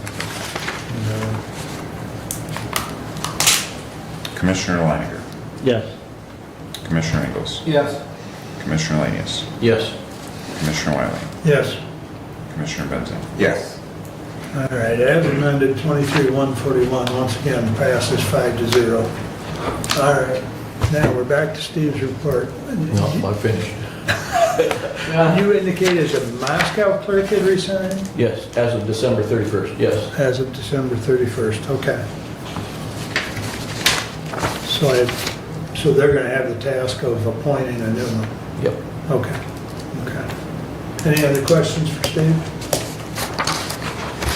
All right.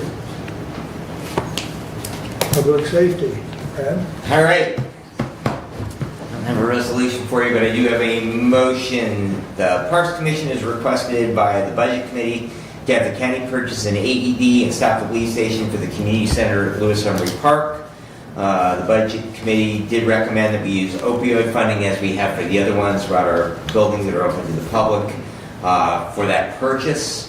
And so I would move that we purchase a Zoll AED3 and cabinet from Pro Safety Innovations for $2,302 and a public bleeding control station with wall mount cabinet from North American Rescue in the amount of $653.88.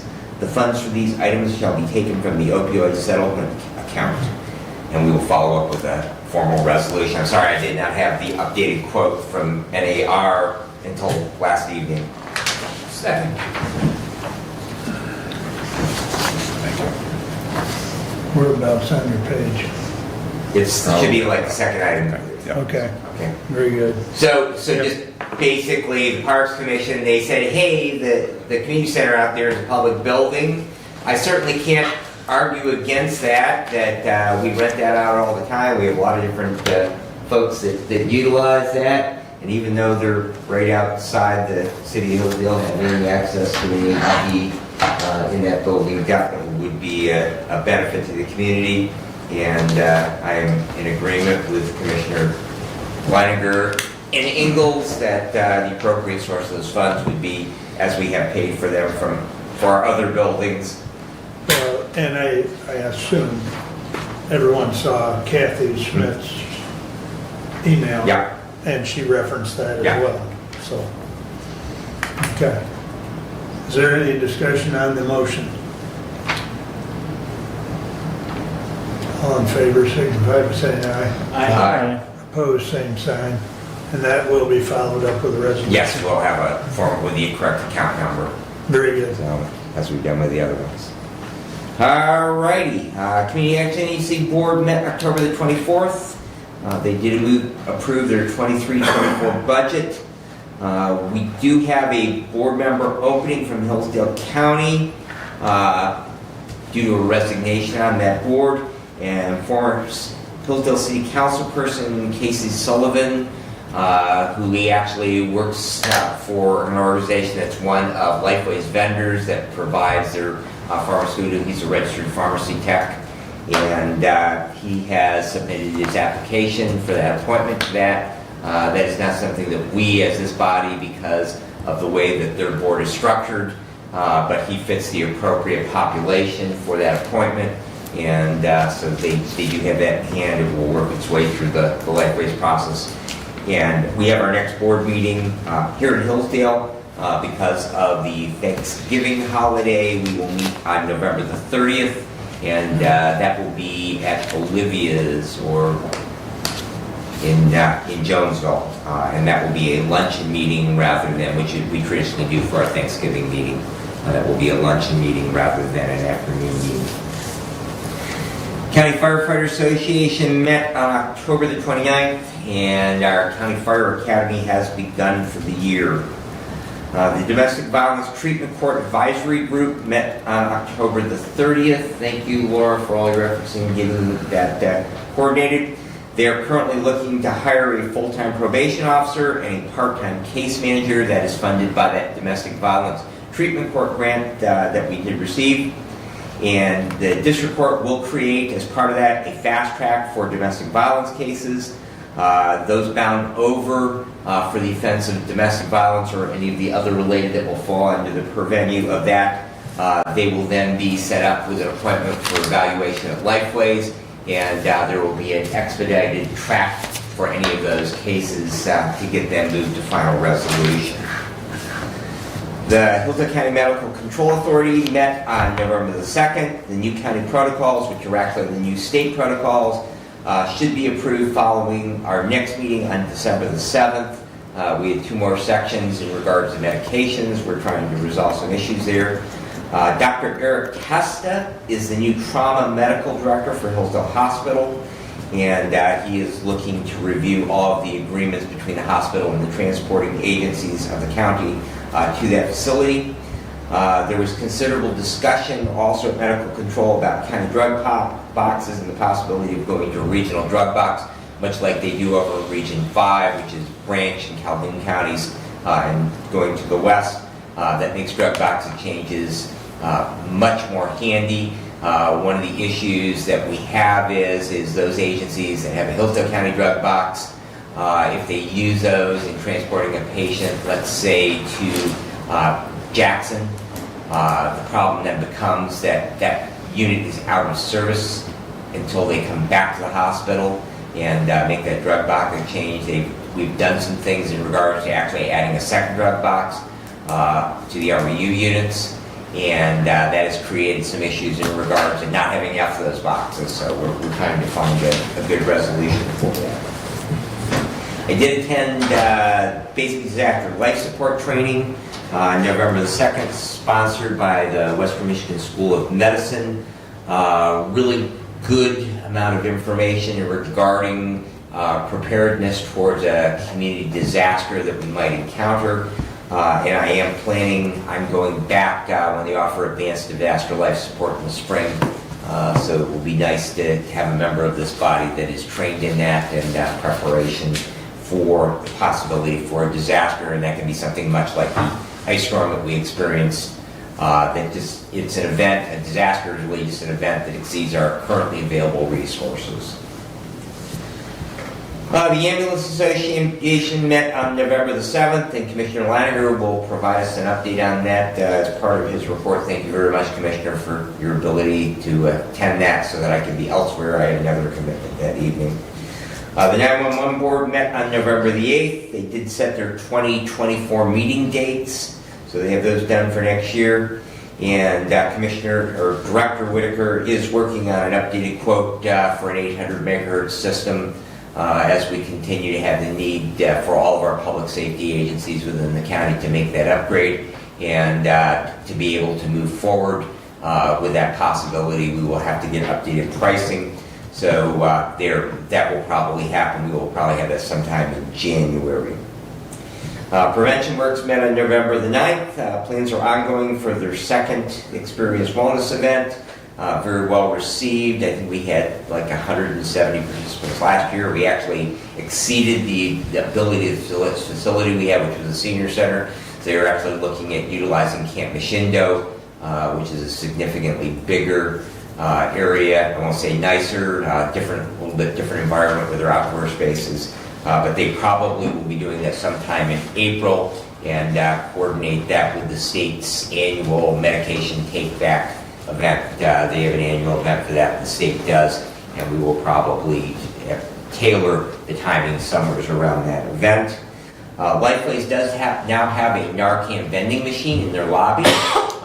That product is free and available to anyone that wants to come in. You can simply, I think their lobby opens up about 7:30, 7:45 in the morning. It's open until about 5-ish in the afternoon, and anyone can walk in. Works very much like any vending machine, and you just hit the button and it will then dispense it. And it's nice to be able to get that product out. It's unfortunate we need to have it in our community but definitely a life-saving intervention, and the more of that product that we can get out there, the better the outcomes will be for those people who do suffer from a narcotics overdose. If anyone has any questions about that, see me outside of the meeting, and I'll be happy to try and answer them for you. Just a couple of other things following up with Commissioner Lanius. Pat Williams, the very long time, probably 45 or 48-year treasurer at Adams Township, did tender her resignation at last night's meeting. They did actually make an appointment. I'm sorry, I did not write down the gentleman's name who was the new treasurer there, but they have appointed a new treasurer, and so they will be up and... David, last name just won't. Yeah, like I say, I did not write it down, so he has been attending their last several meetings. So Pat, they did a real nice reception afterwards for her, and Pat is to be commended. She was my neighbor down the Trick Road for a great number of years, and she and Daryl are both great folks. So I wish her well in her retirement. And just kind of an interesting update from the solid waste side of the house. I did share with Ransom Township that does operate a solid waste transfer facility. Commissioner Lanius, I know that you have one for Scipio Township, some of the other townships do as well, but there's going to be a new reporting requirement as we move forward. Those facilities that have less than 50 cubic yards, so basically if they have one container at a time on site, they will have an annual reporting requirement. For those units, much as Ransom is, where they have 2 containers on site that are greater than 50 cubic yards, but less than 200, they are considered a medium size. They will have to pay a $750 registration fee. They will have an annual report they will have to file. They will have to create a site map and a solid waste management plan for their township, and it will have to be in compliance with what we end up with for the counties. So again, driving additional burdens down on our local units of government. I'm sure there will be some serious discussion at the township level in regards to if they want to continue on with operating those facilities. The additional burden will be because by 2029, 45% of the materials that are generated will have to be recycled. And so I'm sure that there will probably be an additional recycling component that will be added, which will be an additional burden to those systems as well. And that concludes my report. Unless you have questions for me. Just a comment, there was a lot of controversy or conversation last night at Scipio Township about their garbage and how their transfer system works. And they're getting billed for recycled now, and how they set the metal side and the glass and all that. But when they come and pick it up, they just get billed for the transportation for all of it. Right. It's, the price is going up and up and up on them. So they were very interested in this new implementation of solid waste. So keep you informed on that. We will keep you and the rest of the commission in the loop on it. It is definitely a learning experience. Have we received anything from the state on that as of yet, as far as regulations and stuff go on that? We have not received notification from Eagle yet, so no. So. It's coming though, right? It is definitely coming. They said October. It's always a good thing when government works slow. So, but I would anticipate that we will probably see it in the relatively near future, and then we will at that time have to have a resolution to authorize the chair that we're going to accept ownership of that for the county and authorize the chair to sign that and send that back. So as soon as we get that, I'm sure that we will move forward with that. And if I'm correct, there is state funding for some of that, right? That is correct. So there is an initial $60,000 grant. Had some discussion in the webinar from Eagle. They said that was continuing. However, I know that I've had some additional discussions that it is, I believe, 50 cents per capita based on our last census. So that would be around half of that, roughly $23,000 or $24,000 per year ongoing. But the big thing to remember is that our materials management committee will be an ongoing just like many other of the boards that we have. It will not be something that they will, convene for, write a plan, and then they will be dismissed. This will be a forever thing. So we will probably have per diems for people and mileage paid to people.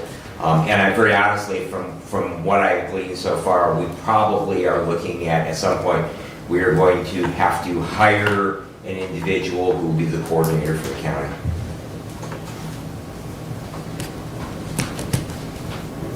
Any other comments or questions for Brad? Thank you.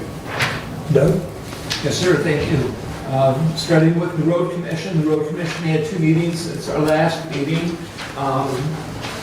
Activity at the road commission, territorial road bridges have closed as of November 13th with detours in effect.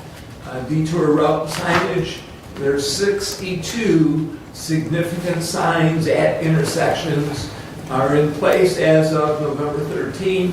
Also, inspectors have confirmed or will have confirmed that those signs are in place. So detour route for the territorial road bridges is as of November 13th. There will be a traffic summit on November 29th at 10 a.m. at City of Hillsdale City Hall, discussing projects completed and projected for the next year. That's traffic summit, involves Jackson and Hillsdale, possibly Lenawee County as well. And the road commission is always seeking more training for staff, for the road crews, including the grading and other activities that they do. The training is an ongoing goal of Mr. Griffiths, the road commission director. From City Hall, City of Hillsdale, they have written a letter to Representative Fink regarding the Hallett Street Bridge, which, if you remember, a dump truck did run into, significant damage to that bridge. MDOT and the railroad have replaced that. It is now open.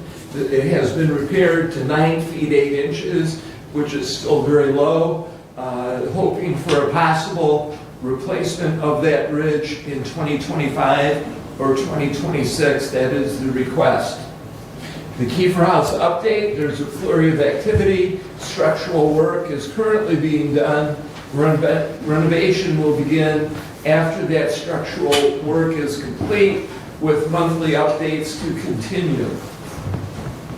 In the city manager's report, he did announce that on January 10th, there will be a neighborhood meeting for the Westwood Street project, including a timeline. So that will be a reconstruction with stormwater and curbs and gutters as well. That quadrant of Westwood Street neighborhood is terrible. And so they are addressing that, and that will be a major project for the city of Hillsdale. In the parks meeting, I did have a conflict with the EDP timing-wise, and so Commissioner Wiley was kind enough to attend the parks meeting. He will have information for you regarding the parks meeting. The EDP meeting that I did attend, the Economic Development Partnership, did have many good points. They are seeking and do need investment support. It's important to the EDP and its ability to provide support to our community. They provide grants for local businesses, and the support through membership is an important aspect of their funding. Michigan Works Southeast spoke, and they do have a variety of grant opportunities for employees and employers. Also looking for apprenticeship opportunities. Michigan Works Southeast is a member of the EDP. Hillsdale Hospital, J.J. Hashire was there and spoke about expanding services to increase commercial insurance payers. Primary Medicare payments do not cover the cost of services, and it's the commercial insurance payers that make up the difference so that the hospital can afford to expand the services that they provide. Having, and using our, you pointed out as well, that using our hospital is an important aspect of keeping our hospital, that local support matters in terms of the revenue dollars so that they can provide services. Other hospitals in our area are in jeopardy. Branch County, Sturgis, those are hospitals that were spoken about that may close in the future. So JJ spoke at length about how it is important to support our local hospitals. The larger hospitals out of our area make more money, and they siphon away the rural local hospitals. These are major points that Mr. Hotshire did make. Also in Jonesville, Jeff Gray spoke about the studies that they're providing currently to alter the traffic lanes in Jonesville. They call it a road diet, to eliminate travel lanes and create more pedestrian safety, and that project could happen into 2026. I do have a report from Michigan Works Southeast, some of their activities that they participate in. They have 3 inmates at Hillsdale Jail that are currently working on their GED. We have a Michigan South Works teacher, Denise Thorpe, who physically goes to the jail on Thursday mornings for the GED instruction. Drug Treatment Court is referring youth who need the GED to Michigan Works. They have Cody Brown at Michigan Works Southeast, who is a youth career advisor who attends the meetings to make this connection with the youth in the Drug Treatment Court. Michigan Works Southeast has started working with Jonesville Pathway, teaching juniors and seniors how to do resumes, cover letters, etc., which will be continuing every month.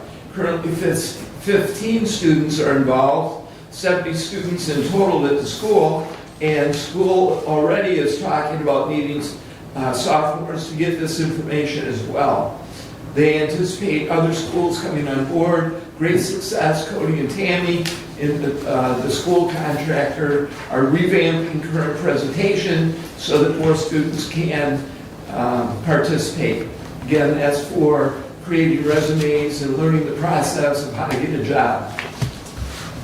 The Michigan Works Southeast is scheduling a resource fair for December 6th, 9:30 to 11:30 at the Hillsdale Center. They'll have partners to address housing, food needs, trying to help with folks that have shut-off notices, address lack of medical insurance, and they will continue connecting with agencies that can help with these items. I will be attending the Michigan Works Southeast Consortium on Friday in Chelsea. Again, we drive to Chelsea about once a quarter. Commissioner Lanius as well, for those meetings. Finally, the Budget Committee has met several times and has presented a proposed budget which will be discussed today. That completes my report, and I have questions. Yes. The structural issues at the youth home, were you going to bring a motion to authorize that, or were you just going to work with the facilities director to get an engineer out there? I do not have a motion today. I will work with Randy.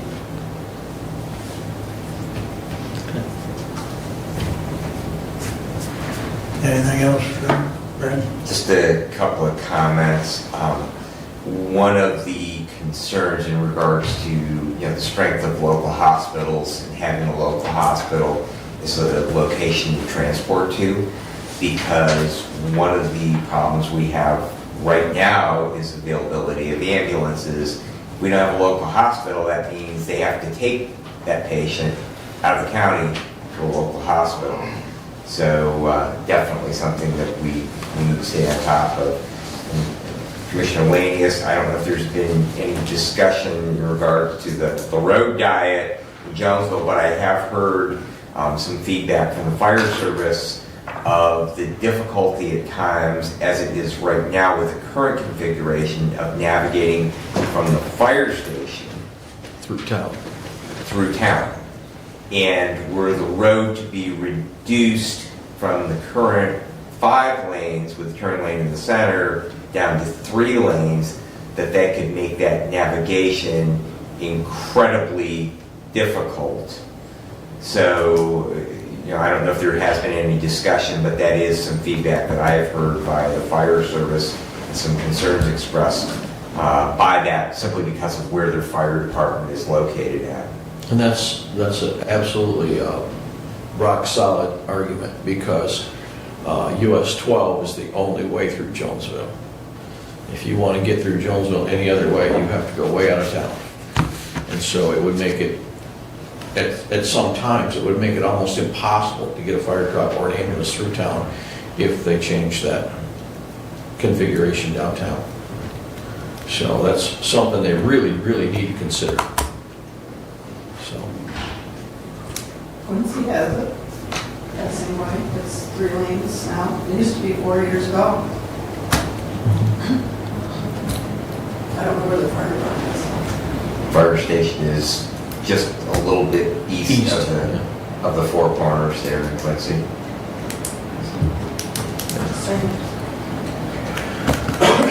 Okay, anything else for Doug? All right, I'll jump on my action items. 23-142, to the Honorable Board of Commissioners, we recommend that the Hillsdale County Board of Commissioners, in accordance with Section 4 of Public Act 152 of 2011, adopt the option set forth in that section of the statute, and that effective with the medical benefit plan coverage year beginning on January 1st, 2024, the county shall pay 80% of the total annual cost of the medical benefit plan for each employee and elected public official receiving county fringe benefits, and that each employee and elected public official shall pay 20% of such total annual cost. This will be for the calendar year January 1, 2024 through December 31st, 2024. Furthermore, we recommend that the pre-tax payroll deductions are authorized for this person or for this purpose. Respectfully submitted for adoption. Support. Moved and supported. Discussion. Mr. Commissioner, I would move to amend the language of Resolution 23-142 to read as follows. Whereas 2011 Public Act 152 was passed by the state legislature and signed by the governor on September 24, 2011. Whereas the act contains 3 options for complying with the requirements of the act. Whereas the 3 options are as follows. 1. Section 3, hard cap option. Limits a public employer's total annual healthcare costs for employees based on coverage levels as defined in the act. Number 2, Section 4, 80-20 option limits public employer's share of total annual healthcare costs to not more than 80%. This option requires an annual majority vote of the governing body. Number 3, in Section 8, exemption option. A local unit of government, as defined in the Act, may exempt itself from the requirements of the Act by an annual 2/3 vote of the governing body. Whereas Hillsdale County has decided to adopt the hard caps option, its choice of compliance under the Act. Now therefore be it resolved that the Board of Commissioners of the County of Hillsdale elects to comply with the requirements of 2011 Public Act 152, the Publicly Funded Health Insurance Contribution Act, by adopting the annual hard caps option for the medical benefit plan coverage year January 1, 2024 through December 31, 2024. Second. Who seconded? Discussion. Okay. I have copies for everyone of that language if you so choose to have that. Well, I would say since you have copies, why didn't we get them ahead of time? Because now you spring something on the board that we have not had time to review or research at our convenience.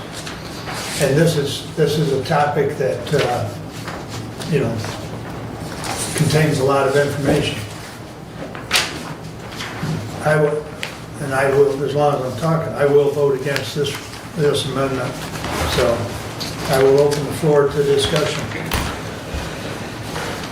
And Commissioner, if I may, this motion and the next one have a direct impact on the budget that we're going to be bringing up in a little bit. For the last 3 years, we have had bids from Priority Health and Blue Cross and Blue Shield of Michigan for our health insurance coverage for the employees of Hillsdale County. The prior 2 years, in 22, Blue Cross was $35,000 cheaper than Priority Health. Last year, Blue Cross was $6,000 cheaper than Priority Health. The proposed rates that we have for this year, based on current enrollment, and those could change, but based on current enrollment, Blue Cross is $184,970 cheaper than Priority Health. Now, the county doesn't pay all of that cost underneath their current 80-20 cost plan. The difference to the county in savings would be $147,975 if we continued with the 80-20. Something you failed to point out, though, Brent, is that the max out-of-pocket for the individuals under Blue Cross doubles. Not on some of the plans it goes up, on some of the plans it goes down, Commissioner. 2 of the plans it goes up, 2 of the plans it goes down. Right, but the majority of the plans that people are enrolled in, it goes up. And that becomes a burden on the employee. If they elect to stay on that plan. So if they start shifting plans, the cost savings goes down. Well, the hard cap option, and my proposal would be we would stick with the hard cap option no matter what carrier we go with, whether it be Blue Cross or Priority. Everybody should have a copy of this paperwork that was prepared by our finance director that shows that employee hard cap cost with Blue Cross, the employee hard cap cost with Priority, the employee 20% cost with Blue Cross, and the employee 20% cost with Priority. And the hard cap costs are the same cost to the county on both plans. But they're substantially less for the employees with Blue Cross on the hard cap. The hard cap option saves the county in the general fund budget $50,000. The proposed budget that we're going to vote on in a little bit encompasses that $50,000 savings. And we have used those funds to fund other priorities in the budget. And that 50,000 gets shifted to whom? The 50,000? Yeah, that you said that the county saves. Okay. So we have set aside money using that 50,000 to fund. No, that's not what I'm asking. I'm asking where does that 50,000 get shifted to? Because it's still an expense. It gets shifted over onto the employees. Correct? If we went with Blue Cross, no, it would not be correct.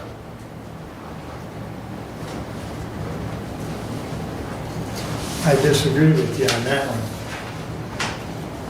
Because the annual cost under the hard cap is going to, if you take option 1, it's going to shift the cost onto the employee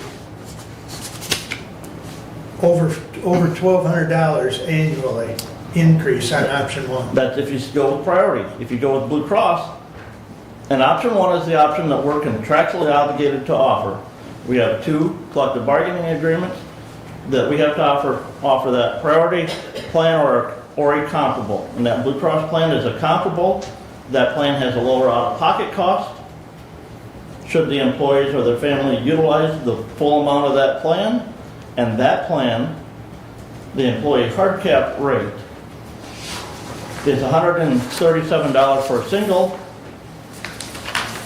compared to Priority's hard cap rate of $203.80 for a single. And that plan is $137 hard cap, and Priorities is $164.11, 80/20. So that plan still costs the employee less. Okay. We went round and round on this last year because you have this innate desire to be with Blue Cross. I have an innate desire. But the committee has no desire and has expressed that, Brent. And why do we even have a committee if the committee's voice isn't going to be heard? They want nothing to do with Blue Cross. Brad and I were around when Blue Cross double-digit raises, correct? 5 years in a row. 5 years in a row. And to switch back to Blue Cross, and I think the committee's even talked about this, they don't want to endure, even though Blue Cross has said, oh no, we'll guarantee you a rate for this year and next year, or at least a cap. They speaketh with forked tongue. They will hammer us 3 years from now with 20% increase. And Commissioner, if that happens, I am all about what's the lowest cost. But the employees do not like switching around. We've been there, we've done that. In my tenure, we've had at least 3, possibly 4 different carriers. And that's not what the employees want. And you yourself, 2 meetings ago, sat right there and said the employees are our most valuable asset. They are. Then we can't give them a raise and then take money away from them via insurance. If we go with the hard cap and Blue Cross, we're actually taking less money out of their pocket. But the committee has spoken. They do not want Blue Cross. I do not want Blue Cross. And I don't want to speak for fellow commissioners, but I know there's at least one other one that doesn't want Blue Cross around here. So, but further discussion, I'll yield. Do you have a comment, Doug? I do. Please. Thank you. The Budget Committee has spent a tremendous amount of time trying to forge through requests from departments and insurance discussion regarding the health insurance. I've had this sheet presented to me as part of the budget process, and I have had a chance to analyze it, look at it, ask questions. I've asked questions to the chairman, Mr. Langer, asked our finance director questions, and during the course of the discussion and the answers that I was getting, it was very clear that the insurance committee had met over a period of time, a period of years, and that they do have an important function. And your question of what's the point of having an insurance committee is a great question. What's the point of having a board of commissioners if we can't come through with and make decisions and have discussions, as we go? It was very clear that the insurance committee recommendation was not Blue Cross. Very clear. Now, that being said, during part of the budget discussions, we have, and commissioners have heard my analogy many times, that if we have an issue here, it impacts here, here, here, here, and here. What is the chain of events that a particular decision makes is also part of what we need to consider as we make our decisions. And so, when the 2 commissioners that were in the budget meetings had their discussions, there was not agreement on this particular issue. In order to, and that being said, in part of the process, that's the healthy part of getting to where we need to go, is having the discussion and the disagreements that may go with it. What we did agree on as we came out of those budget meetings, we'll be discussing in just a little bit. And what we did agree on is the proposed budget. And I can say that the 2 commissioners that were in that meeting both bent, but did not break. The recommendation coming out of the budget committee meetings was priority health as the insurance with a hard cap. In order to do that, in order to keep priority health with the hard cap, that provided other funding opportunities for departments that we need for our county. And it's the full picture that we need to look at. That's a video, not a snapshot. And so my comment is, regarding this motion, the motion is for hard cap. The motion is not priority or Blue Cross. The motion is hard cap. And that is how our budget is set. And if we change from that, then we no longer have a balanced budget proposed. And where does that put the budget committee? And where does that put what we're going to decide as a board of commissioners? So my comment would be that the hard cap is an important piece of this budget proposal while keeping priority for our employees.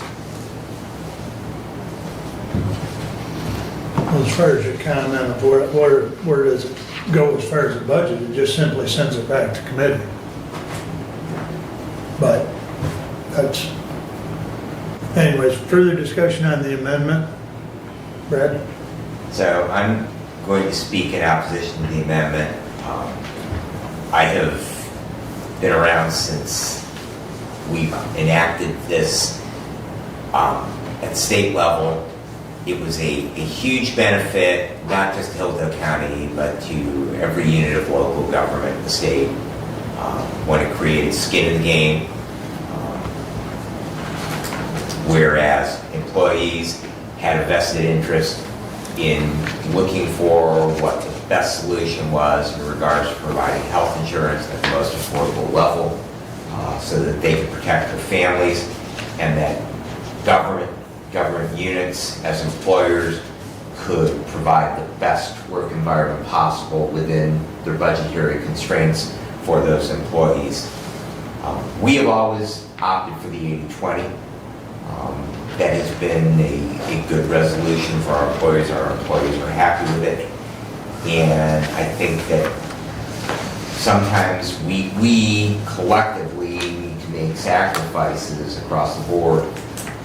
It does have implications that by not electing the hard cap and keeping what we currently do, it will have implications, as you have pointed out to us, Commissioner Ingles, in regards to the overall budget.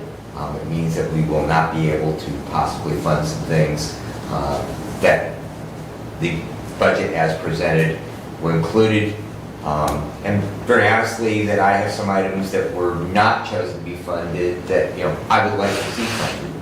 But at the end of the day, we have a very, very important asset, and that's in our employees. And I think that we need to show the good faith to those employees and buck up and be willing to make those cuts where we need to keep where we are at right now with what they have become accustomed to, what they are comfortable with, and once again, a year from now, we can reevaluate, and if it is necessary that we take a look again at going to a hard cap, we do so. But I think that where we are right now, we need to stay the path that we have stayed since this change in the state law was made, and continue with our 80-20. Thank you. Thank you. Steve? Well, your turn. Knowledge is knowing about something. Wisdom is knowing enough about something to act upon it. With the employees' request through the insurance committee, their happiness is most important. I've been in work environments myself where I'm unhappy about something. Frequently, people are reluctant to change, even if it saves them a little bit of money here or there. Sometimes it's not about the money that scares them the most. Sometimes it's about the change itself that scares them. And now we're back to knowledge or wisdom.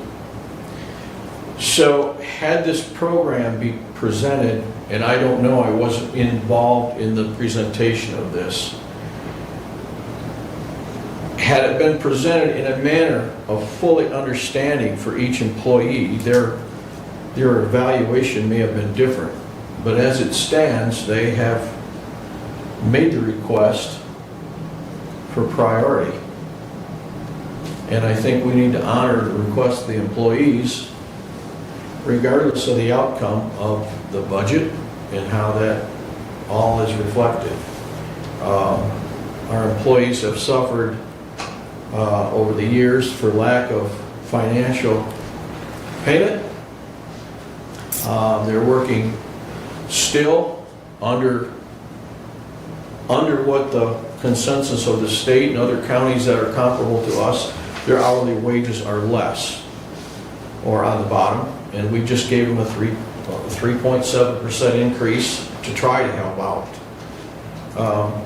But again, I think their request is honorable, and I have to honor their request.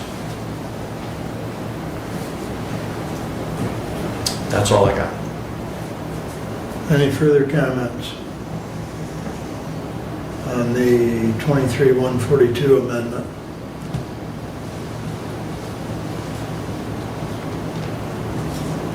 A roll call, please. Commissioner Ingles? Yes. Commissioner Lanius? No. Commissioner Wiley? No. Commissioner Benzing? No. Commissioner Leininger? Yes. It fails 3-2.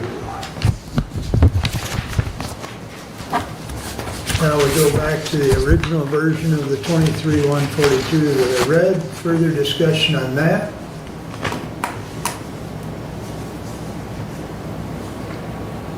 Just a point of clarification, all we are voting on now, and I'm sure everyone, all my fellow commissioners, but I just want Yeah.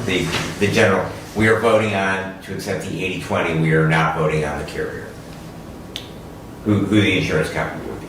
That is correct. Yes, that is a separate resolution. Yes. Okay. Any further discussion? Hearing none, we will have a roll call on 23-142 as I read.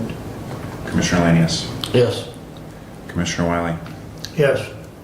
Commissioner Benzing? Yes. Commissioner Leininger? No.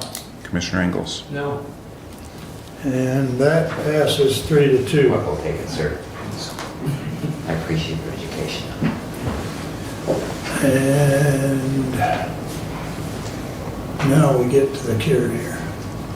23-143 to the Honorable Board of Commissioners.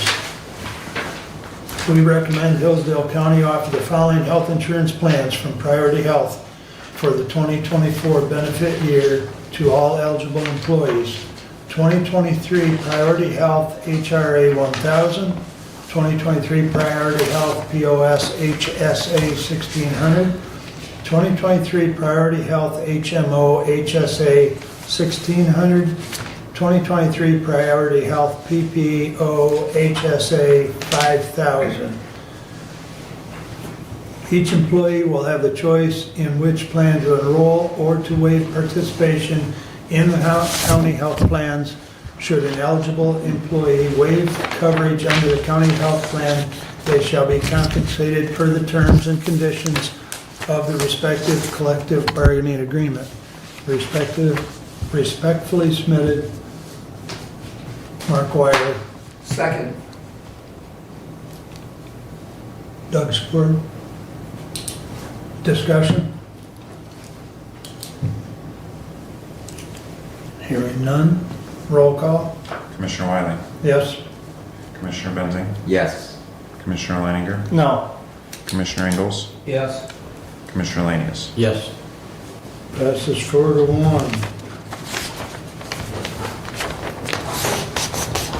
With that, Eric and I talked, and it is on the message of the day, open enrollment will start 11/21, 2 in-person meetings in this room, one at 11 a.m., one at 2 p.m. Also, there will be a virtual on 11/22, and I believe that can be seen from your own station or in this room? Just from your own computer. From your own computer. And that'll be at 3 p.m. on the 22nd. And once again, a time message of the day. And Derek and I had talked about how important it is for everyone to attend one of those sessions. Would you like to add anything on that, Derek? Just briefly, I guess. I think it's important to go to those. Sometimes something might happen later in the year that you weren't expecting or you weren't aware of that we might have talked about in one of those open enrollment sessions. So I think it's a good reference for how our insurance plan works and what it covers and what it doesn't cover. Also, I'll add that everybody needs to make their elections for open enrollment, even if you're not changing anything.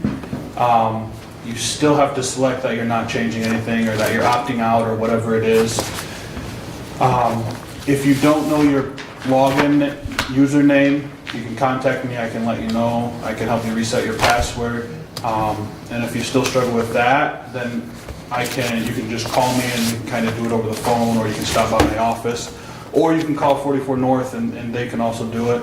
And usually Dina from 44 North is here at those open enrollment meetings and will help people get enrolled at that time if they know already what they want to elect. So again, just kind of reiterating, I do think it's an important thing. And we try to offer as much education as we can, especially with the HSA and the implications of having an HSA. So Each session will be about how long, Derek? usually they're about an hour. Yep, okay. Very good, thank you.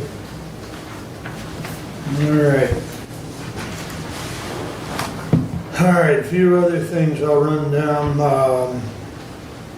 I think Steve already alluded to the Veterans Service that was on this past Friday. The Veterans Affairs Board did put together a letter, which I read into the record at the Hillsdale City meeting, asking the city to waive any fees for future events and work with us on those as far as closing the street. So we'll see how that goes, working with the city going forward, but Doug and I have talked about that. Their Public Services Committee is meeting and discussing that. Okay. They have several events that fall into that category, from different parades that already exist, even as far as the Hillsdale High School homecoming. Right. So they have certain activities that will be designated, and the Veterans Program is one of those. Appreciate that, Doug. Okay. Also, Dolly shared with us, because a couple of the members of the VA board had asked, kind of how much activity goes in and out of that office. And between phone calls and in-person activity over about a 2-week period, Dolly was keeping track. 171 people, either phone or in person, went through that office in about a 2-week period. So that's, that exactly is, I think Renee reported to us, matter of fact, I know she did, that, the office helped to generate $32 million between benefits and other services that come into the county via veterans. And that helped us explain the $32 million when you've got that many people coming through. But Lifeways, we had a facility meeting this last Monday, not yesterday, but the discussion is still very much ongoing as to where their new home is. I'll keep you abreast, but we're still waiting on some information from the architect and also realtors. So new home? Well, has been decided, just not where. Not where. New is other than what they currently have.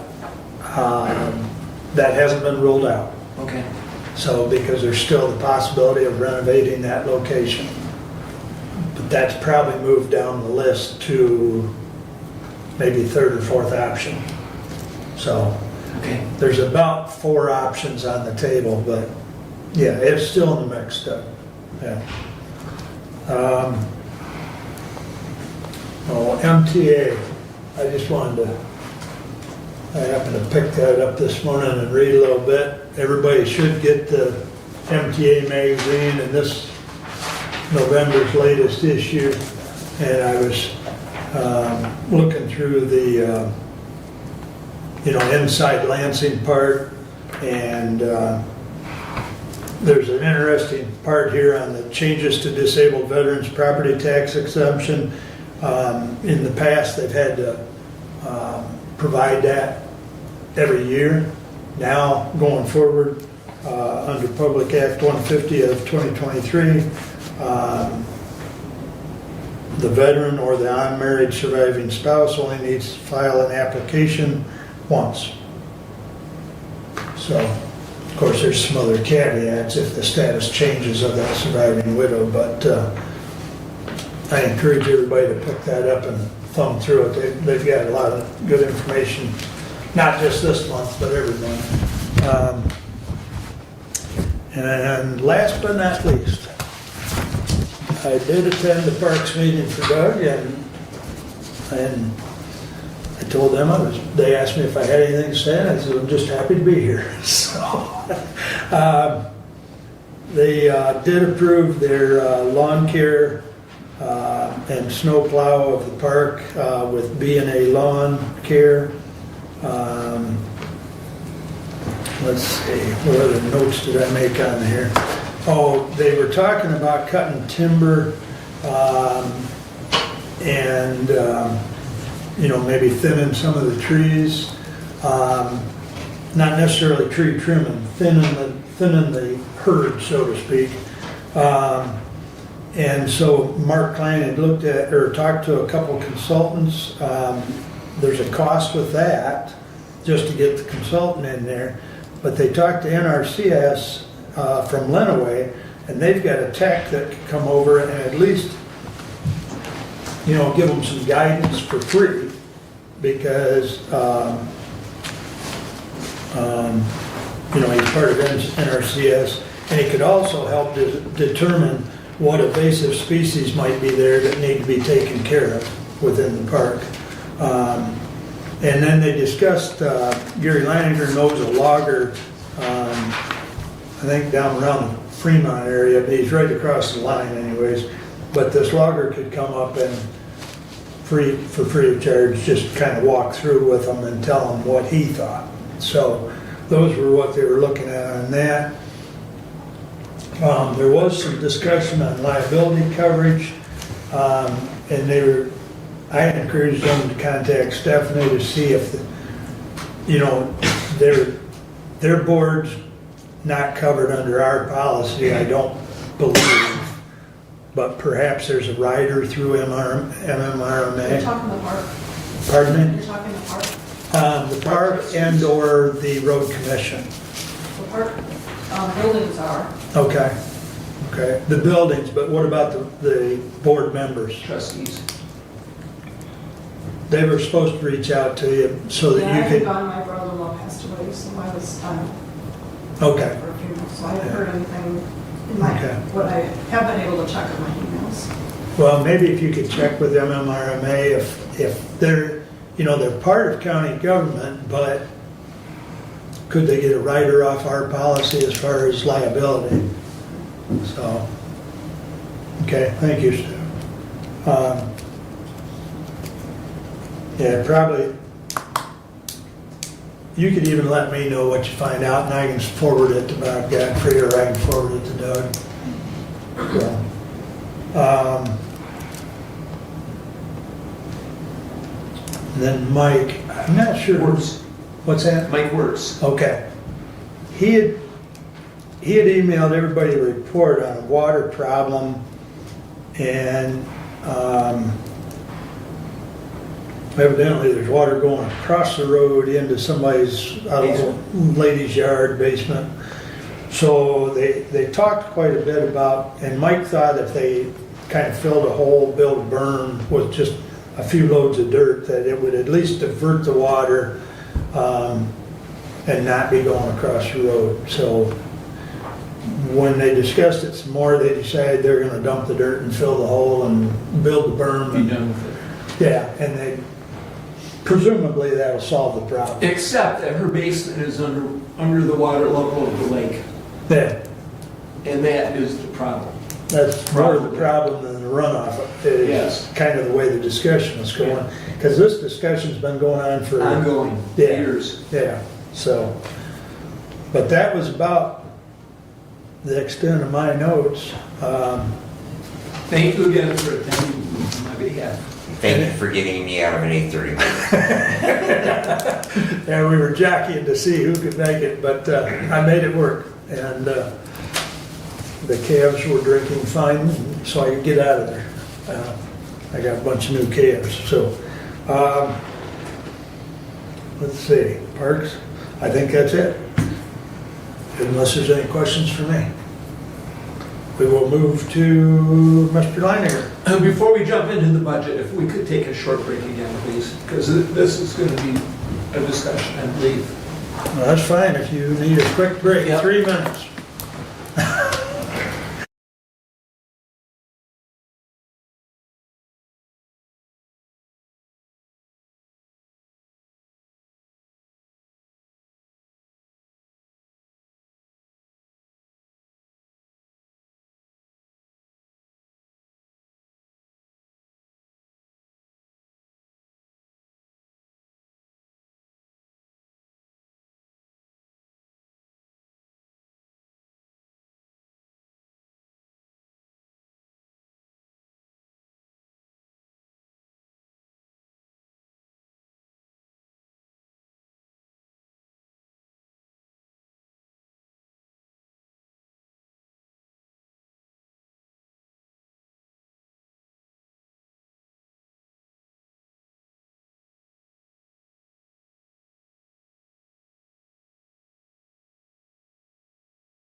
It is 11:50.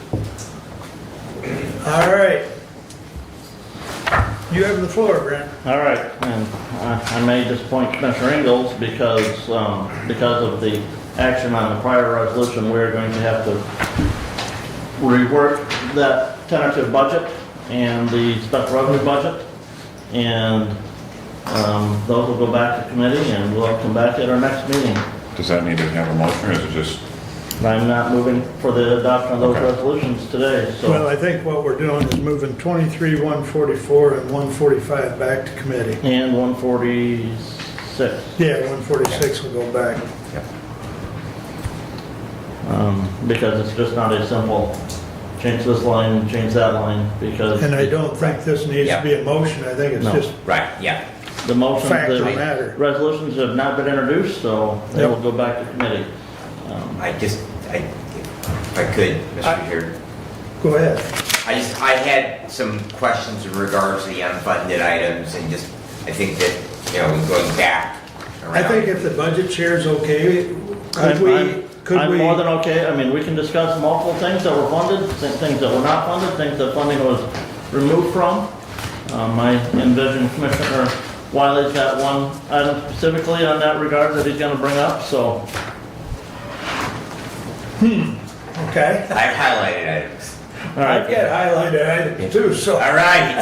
Go ahead, Smith. Go ahead. And you just want to look at the requested unfunded items? Yeah, and just some of them I just want to just be clear in my mind on them, and others I just want to do some advocating.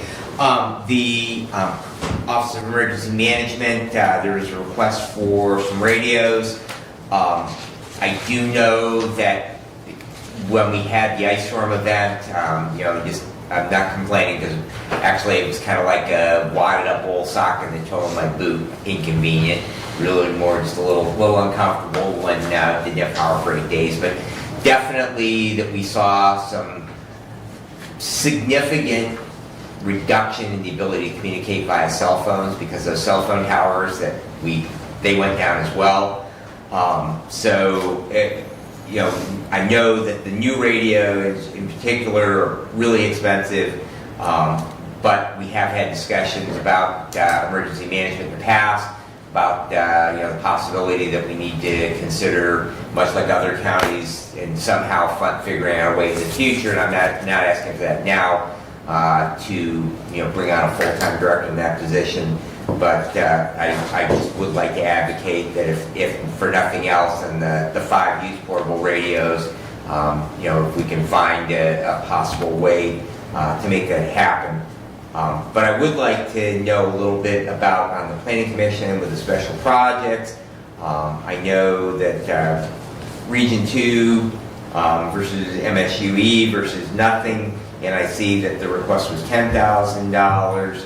And that they funded $6,000, and I just wondered. MSUE assistance is funded, not Region 2 Planning Commission. Okay. And that is to help them To help them update and revise the county master plan. Okay, very, very good. And perhaps Commissioner Ingalls can speak a little bit better from the facilities side of the house. I know we've had discussion about both the Lifeways and the Sheriff's Department parking lots, and were those just decided as impossible to meet those obligations? Because in particular the Sheriff's Department parking lot, I know has been an ongoing. Commissioner, number one, the Lifeways building, that was included in this year's budget for the Lifeways Department. That we are operating underneath the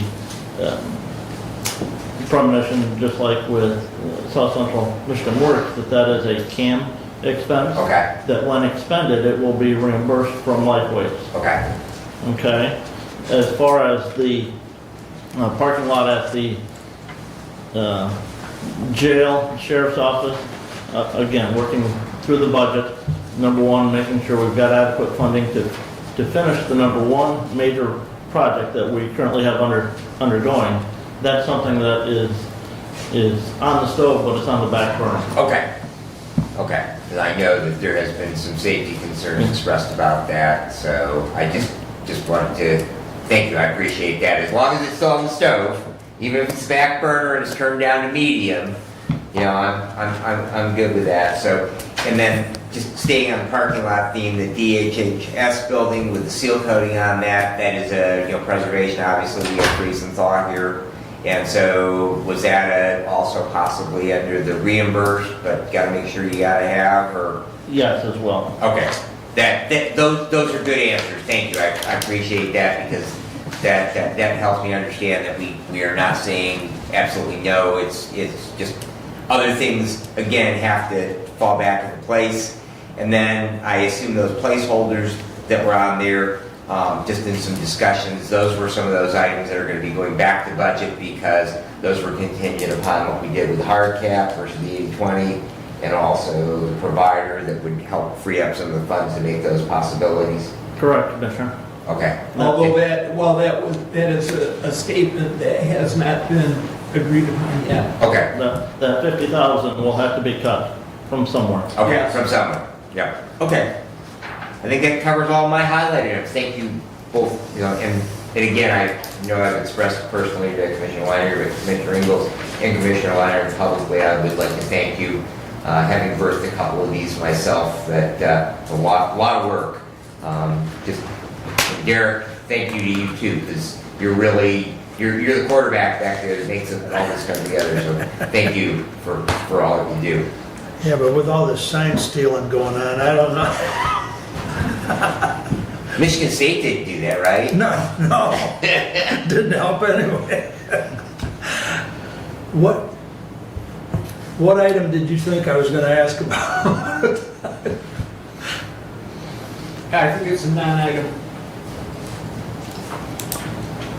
Okay, well, I'll just run through my list then, or Steve, No, go ahead. go ahead, you already started. Go ahead. Okay, you're next then. In front of the court, the new carpet, and I know I talked to Derek, you've got it funded, but that is roughly 66% reimbursed by the state. And that, I believe Derek told me that is accounted for within the budget. Correct. Okay, I just wanted to make sure everybody understood that. The sign on the next page is not, though, reimbursable by the state.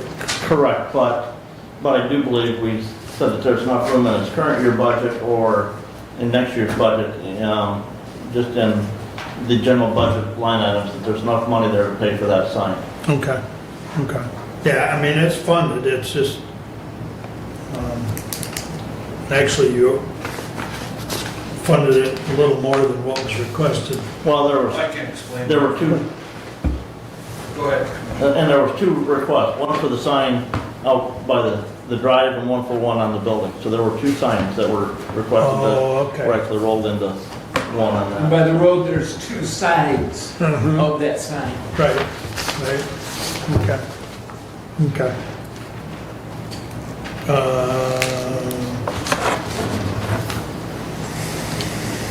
I know it's, yeah, I'll skip that one.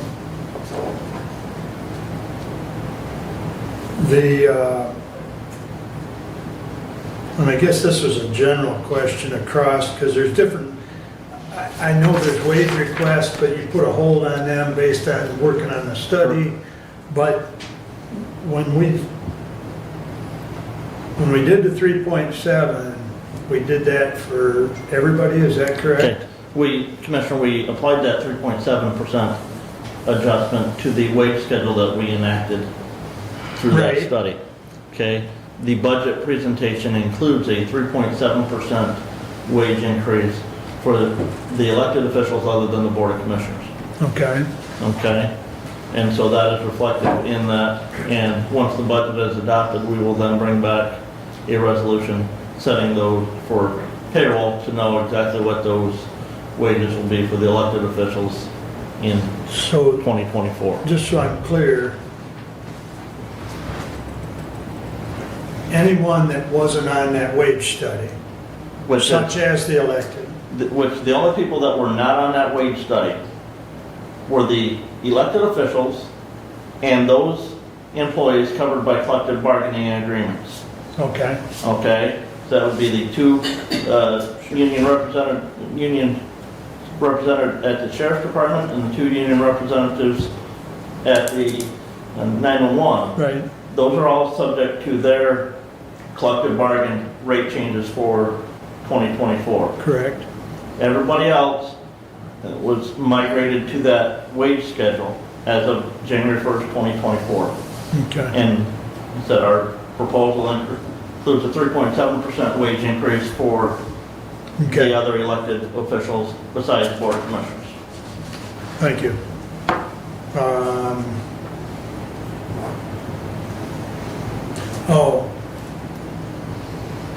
On the 3rd page of that 24 requested changes and additions, 966 item, Lifeways appropriation, and I guess I'd like you to discuss that. I'm a little confused at the 313 because I thought it was 194 plus 80. The notification we got from Lifeways was that they were requesting the $313,000. Explain, please. Did you get an explanation, I guess? They are not accounting for one of the additional payments, a $40,000, $40,000 or $20,000. That was 2 different $20,000 payments that we had made at some point in time. All right? Okay. In 2018, the voters approved a $500,000 levy for Lifeways. At that point in time, that levy generated about approximately $680,000. Well, that was for mental health, not for Lifeways. For mental health services. Okay. We are paying that entire millage to Lifeways. Right. And they administer it. Correct. Jackson County has the same $500,000 levy. Jackson County funds Lifeways strictly with their millage levy. They do not contribute any general fund monies to Lifeways. And so with the proposed budget that we are presenting removes from the general fund funding the $194,000 plus the $80,000, but we're paying them the next year $858,000 is our projected payment from the millage. Yeah. 848, I think. And I had that here. Yeah, it's 8 something, that's fine. Yeah. But I guess I still, so there's some money that, They're claiming that we haven't paid every year the extra $80,000, so they're claiming that we owed them 94, 80, 274. Yeah, they're claiming that we owed them an extra $40,000 this year in addition to, and our answer is going to be, we're going to use our millage money to meet our contractual obligation and the extra funding, the same as Jackson County has. Derek, please come up. I'm really, I just want to clarify the 313. So yeah, please do. their initial letter to us was requesting $313,000. Okay. And I assumed they had made a mistake. I still think they had. And I requested them to send us another letter with the correct figures, the 194 plus the 80. And I sent another one with 313 in it again. So then I believe I talked to Mary Beth, and she said that her finance team was showing where we had paid less than $80,000 in 2 different years. So I went through and I pulled all the backup that I could find and sent that to them and said, look, here's transfers, here's journal entries, here's everything we've done. We haven't missed the payment. We've paid 80. We've paid 80 every year. And she said she'd go back to her finance team and talk about it and get back to me. Well, this was in August. Yeah, this was months ago. I haven't heard anything back. So I still contend we don't owe that additional 40.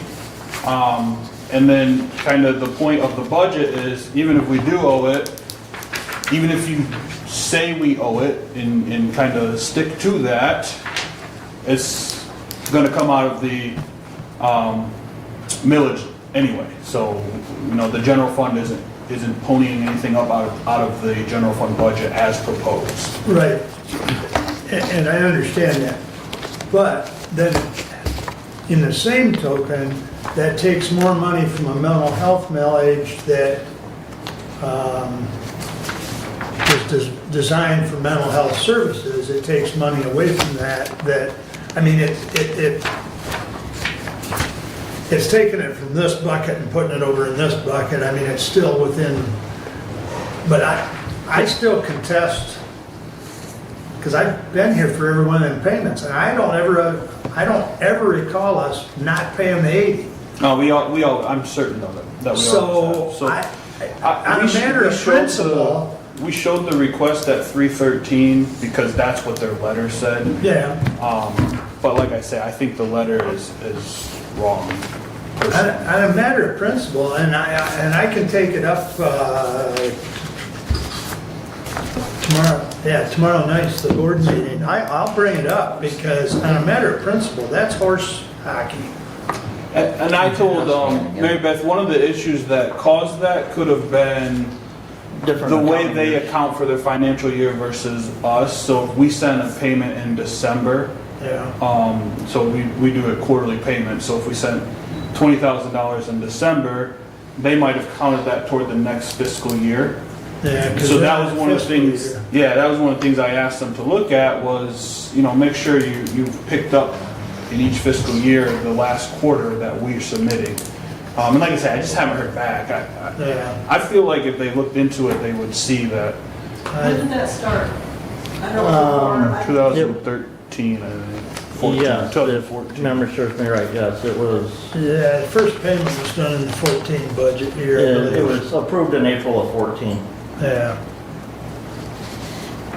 So, because our Those last. were painful, I can tell you. Our last payment on that is in the 24 budget. Right. Right. And it's there, it's just all come, as presented, it'll all come out of the special revenue Right, and millage funding. Yeah, and I've talked to Derek about that. I've actually talked to Mary Beth about that, and she understands the dynamics, and I mean, Jackson County checked it as far as the legality of it, so yes, we're okay to do that. But yes, you have a copy of the letter. I can forward you, I will have to look and find the email that I received from Mary Beth or some other staff at Can I Lifeway keep this regarding in? that. Yep, you Okay. can. I mean, just on a matter of principle, I'm not happy with that 313, and I will bring it up to them, but, anyways, I'll talk to them. I did, let's see, I got,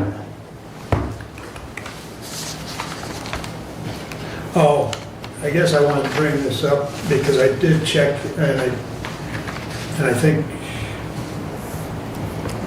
I don't remember whether I was talking to Doug, but on the parks, the 40,000 is actually an increase from last year, correct? No. Or was it 2 years ago? No.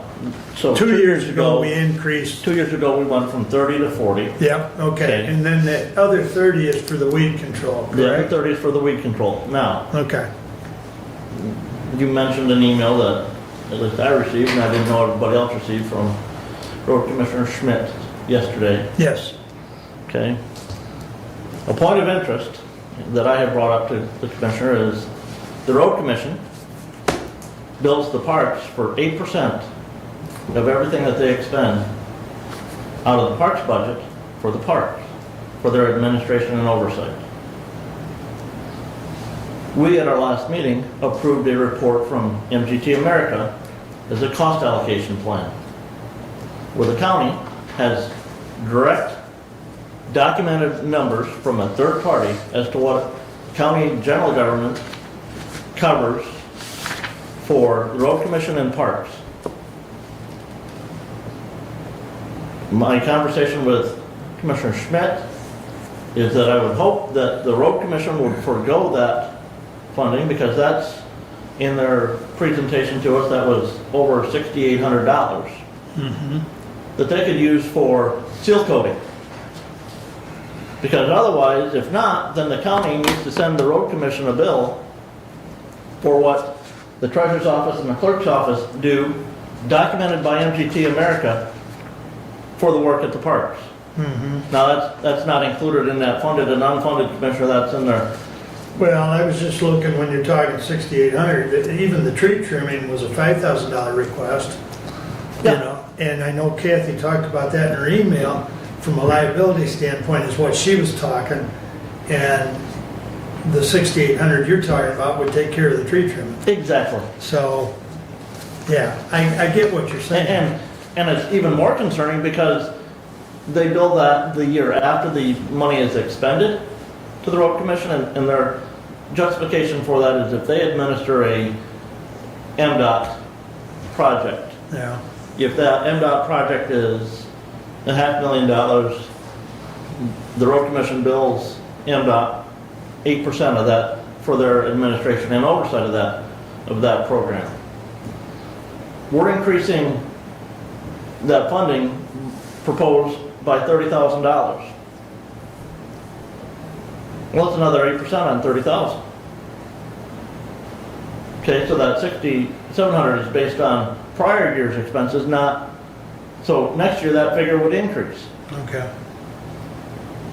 Yeah, that needs to be addressed. I also might add that the roads within the park are all county roads, and the road commission receives Act 51 dollars for the mileage of those roads. Now, yes, they do provide, some snow plowing out there, but, that is an ongoing discussion at Hillsdale Township when the road commission asks the Hillsdale Township to participate in the repair of those roads out there. And Hillsdale Township always points out that, well, they're in a county park, that, why is the township, it's not a township park, it's a county park, but they're charging an admin fee to do those functions, but yet at the same time, is there any credit given to them for the mileage of roads that they get in Act 51 dollars, because that is part of our county road system. So they do provide maintenance on those roads, but as far as the over and above the maintenance, that is where the cost share comes in, for the township. But, as far as throwing some gravel on some of the in some of those potholes and some of the off-road areas, that are adjacent, the shoulders, then, the road commission does do maintenance on that road. In addition, Commissioner, one of the other things that we still have to plan for and hope for is, should the parks receive the grant from Michigan DNR Natural Resources Trust Fund, Right. we still have an $86,000 obligation that we have to cash match. Right. For that work that will be covered by that grant from the So the DNR Trust investment Fund. to the parks is there. Right. Yeah, and I'm okay with it. I had to do some questioning or asking of,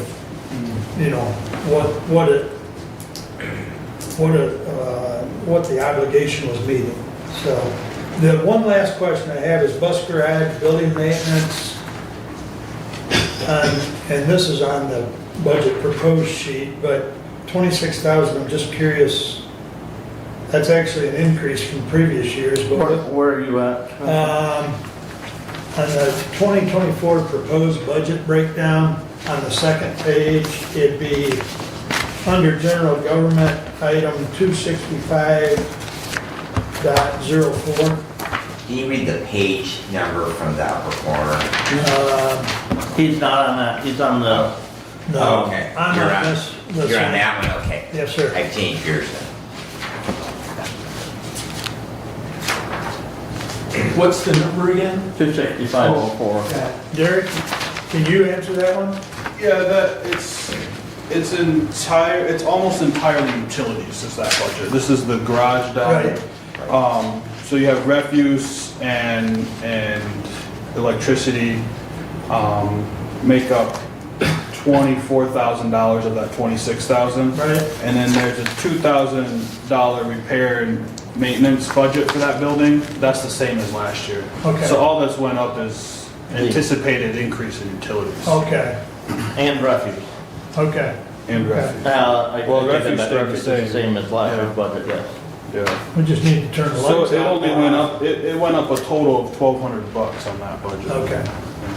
All right. That's all I got. Steve, your turn. Okay, well, I appreciate all the work that the budget committee has done on this. I know they put a lot of time and effort into it, and I appreciate, respect all that time and effort. On the first page of the 2024 proposed budget, if we go down to judicial, and we look at the circuit court, which is 283, they have a requested amount of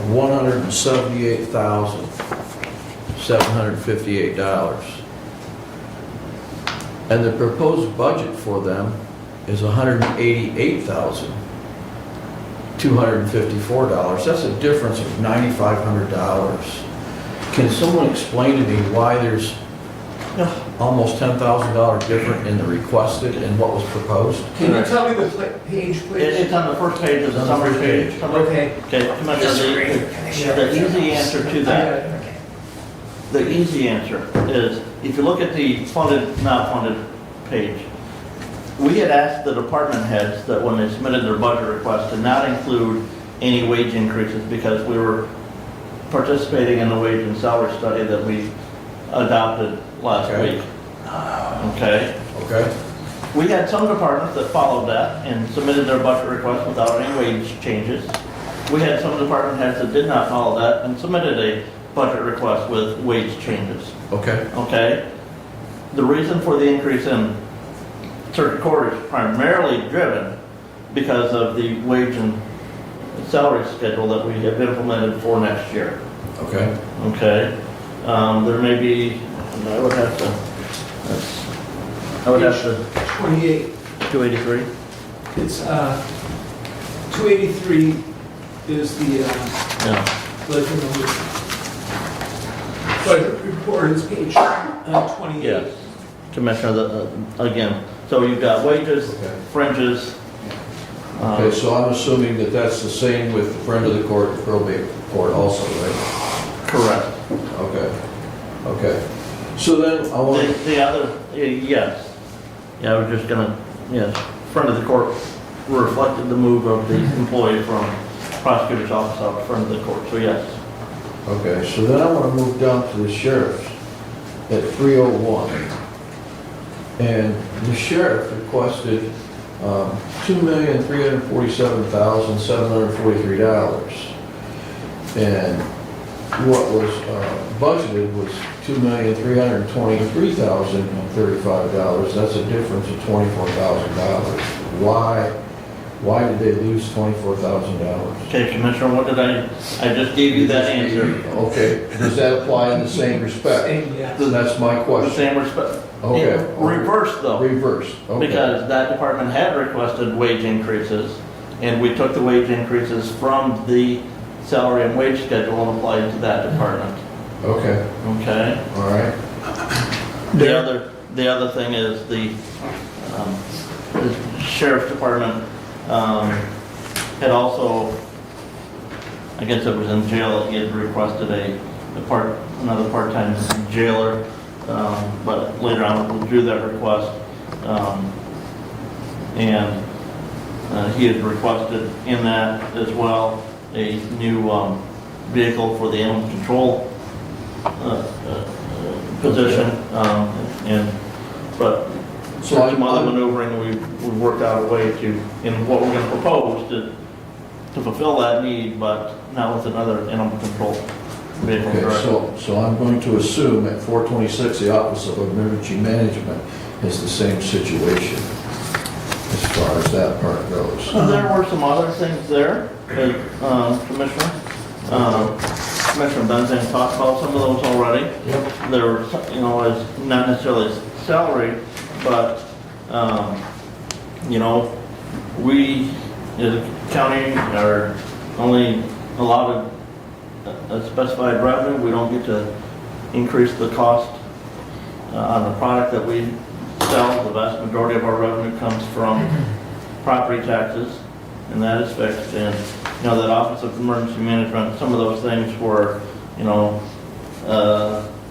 they used radios, a new VHF, 800 mobile radio, they used Tahoe that were not funded, or a new vehicle. Okay, so then I have one more right now, and that's 966, which is capital improvement. Yes, Commissioner. Okay, so there was a request for $774,375. Budgeted was $334,394. That's a difference of $439,981. That's a substantial difference. It is. The issue being, and you know, even some of those capital improvements we may have to look at with the, going with the 80/20 on the health insurance as opposed to the hard cap, is, again, our revenue is limited. We cannot fund every request that we get. Absolutely. Some of the things in that capital improvement would be the parking lot at the jail. That was not included in that figure as far as for funding.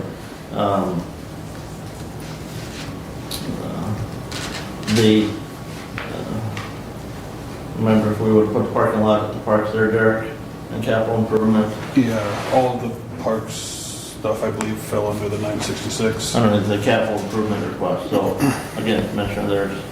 Okay.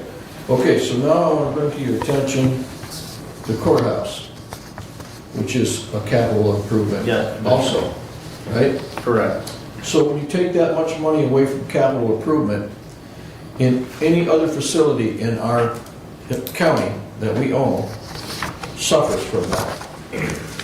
And the can was kicked down the road on the courthouse for so many years. That's why we're over $12 million in repair now. Why are we going to take it away from capital improvement on some of our other facilities and parking lots? Are we kicking the can down the road there too? Is that going to come back to bite us like the courthouse has? Very, very possible, yes, Commissioner. The issue being is, and we had the opportunity to just address maybe some of those other capital improvement projects, but we opted to go with 80/20 as opposed to the hard cap, which would have allowed the county to free up another $50,000 of funding that we could move someplace else. We are investing in the proposed budget. It shows us investing in many capital improvement items that will benefit all employees. New servers, new email system, those things that... new softwares? Yes, that impact multiple employees, that if impacted, you know, we lose efficiency and productivity at the government level. I just want to make a note of that. Keep in mind, when you pull from capital improvements, you're kicking the can down the road. Keep in mind, and some of those capital improvements are directly reflected there as far as what we're expending. A reminder, though, that we're looking at just over about a $15.6 million general fund budget. And I do believe our basic allocation in here to the capital improvement fund was only $138,000. It ended up being a little bit more than that. I did want to add that to our capital improvement fund, this proposed budget does contribute $334,394 to the capital improvement fund. A portion of that is specifically stated what that money would fund. In the items not funded and funded sheet, it goes through and says, okay, we're funding this, we're not funding this. So $334,000 going into the capital improvement fund. And then if you look at your special revenue funds, your fund number 403, when you go through that packet, that shows the capital improvement fund proposed budget for next year. It shows the list of items that the current proposed budget says that is going to fund. That could change based on this coming back to committee now. And it shows a projected fund balance at the end of next year.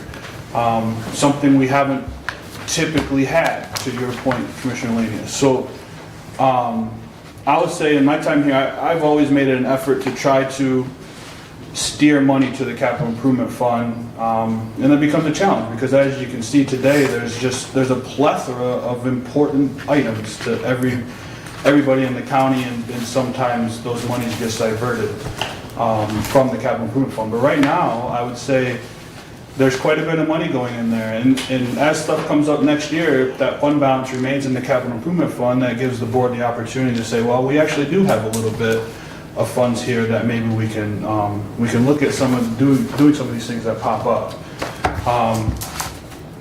Is it enough? No, probably not. Would it be better if it was double or triple? Yeah, it would be. But I think the effort was certainly there as we went through this process. And my final comment, thank you for your diligence, thank you for your time, and I appreciate your effort on all three committees. Commissioner, I would like to respond to one item that Commissioner Lanius said. Go ahead. And that is that, yes, the effort was there and is there to grow that capital improvement fund. Yes, we do have many buildings, and yes, things will pop up. And are we kicking the can down the road? Remember that as Board of Commissioners, we made a commitment and a decision to invest in our courthouse. And that is the burden that we bear. And while we understand that we must spend that money, I don't necessarily feel or agree that we're kicking the can down the road. We're being diligent in how we spend our money in the best way that we possibly can. Being aware that yes, there are future things we need to spend our money on, and yes, there are current things that we have already committed to. And so that would be my comment on you're kicking the can down the road. In this case, I don't feel that we are. I'm doing this with eyes wide open, and I think you were too when you voted for spending some money on the courthouse. So. And one of the other things that we've worked with the facilities department on is to develop a spreadsheet looking at those capital assets that we have and putting projected dates together as to when repairs might be needed. Right. Yeah. Okay. Special services, 969. Yes, sir. Kind of going along with Steve's, the requested amount was 1,200, and the proposed budget is 52,000. Okay. So first of all, what is special services encompass? If you look at that in the past, a year ago, special services was used to set aside the funding that we will end up having to move to the sheriff's department budget to fund the additional bailiff and school resource officer. Okay. So this year, we have proposed setting aside funding, looking at another probation officer in district court down the road, looking at funding for a lease on a skid steer for the facilities department, and the funding is set aside there for the prosecutor's office if they can get approved for the intern position. Okay. And that's the increase there set aside for those items. You'll notice that those equal just over $50,000, Commissioner. Right. Right. Okay. I saw that. Well, I as well will thank everybody involved. I mean, there was a lot of work, but as I told Derek, the sheet that he puts together with requested changes and additions and the explanation, I think that little packet is invaluable. It helps to enlighten the rest of us as to what is funded, what's not funded. But anyways, any other questions for the Budget Committee? As far as the budget, I do have a couple other things to report. Sure. As Commissioner Benzing said, I did attend the Ambulance Association meeting a week ago. There had been a request to discuss the 1% set aside that was built into the ambulance Association contract that we approved in January of this year to start for this year, which covers the last 4 years of funding for the ambulance millage. They were under the impression that at the end of the year that they would get that money back, and I said, no, we're contractually obligated to pay you what's in your contract. Looking specifically at next year, doing the calculations with the taxable value coming in a little bit lower than what had been estimated when we did those calculations. The actual pool set aside, if you did the calculations based on the reserve for the TIFAs, DDAs, LDFAs, and the 1%, would actually be less than what we had projected it to be with the 1% set aside. We're still going to pay them the contractual obligated amount. We have that money set aside in that reserve fund in case the same situation happens next year, in 2024. They did talk, and that millage expires December 31st, 2024, so the Ambulance Association will have to make a decision as to what they'll want to do going forward, if they want to just look at local townships, putting that millage issue before their voters, or bringing it back to the Board of Commissioners for us to consider putting it before the county as a whole. And again, that money can only be paid to ambulance agencies for ambulance services, or for ambulance services for residents of Hillsdale County. So that current millage runs out at the end of 24. 24, right. We will collect it in 24 and 25. Right. And the last payment to the ambulance agencies will be in 2025 on the millage that was approved 2018. It's 5 years, it'll be 5 years at the end of next year. So Right. 19. 18, I think it was approved in 18 and then levied the first time in 19. So I guess where I was going is if there's going to be a new millage, that's something that needs to be worked on, because that will need to be... By April. Yeah, right? exactly. So, and that's already in discussions, so. Okay. Okay. And, right, and that would, if presented, it could be a renewal of the existing millage. Could. And, my only, in having researched that, the language that we have now, that we are currently a renewal of, is decades and decades old. And so... They just changed it.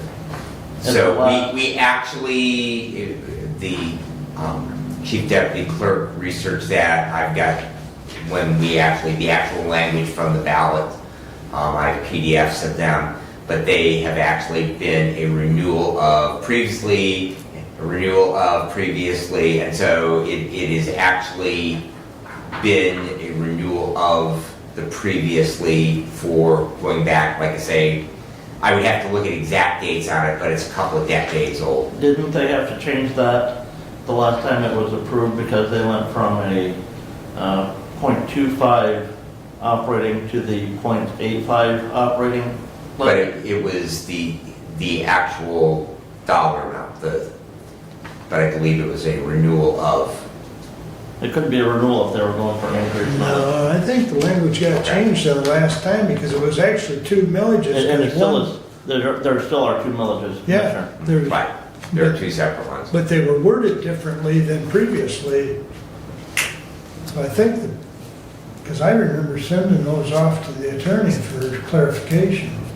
Well, we will take a look at those, and my expectation is to have something probably for us to begin to look at in January, so. Okay, okay. Please continue. I attended a Pittsburgh Township meeting last evening. They had a longtime deputy treasurer retire. Dorothy Dunn has stepped down. She also had served on the Pittsburgh Jefferson Sewer Board as well. So they've got a new appointment there. They're continuing work on building a tower on township property there that they're going to be leasing space to DMCI for broadband service to the township area. They were informed by their zoning board chairperson that he's been contacted from a firm looking for information regarding the township's renewable energy policy, because there's a 48-acre parcel right there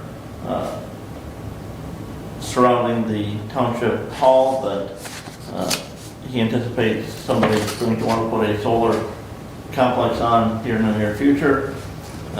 Was at Wright Township Board meeting last week, and I've got the Village of Waldron and Wheatland Township tonight, so.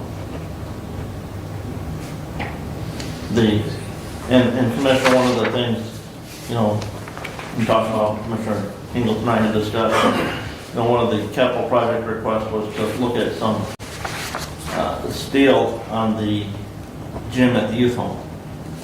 And when I went out and looked at the building, there's something there that I question whether if we put steel on it, or are we just covering up a problem? And so we need to really get a structural engineer out there to look at that facility before we proceed with anything else.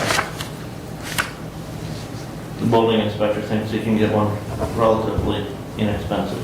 Good. Because you work the certificate. If the building inspector picked him, I'm pretty confident in Marty's. Yes. Okay.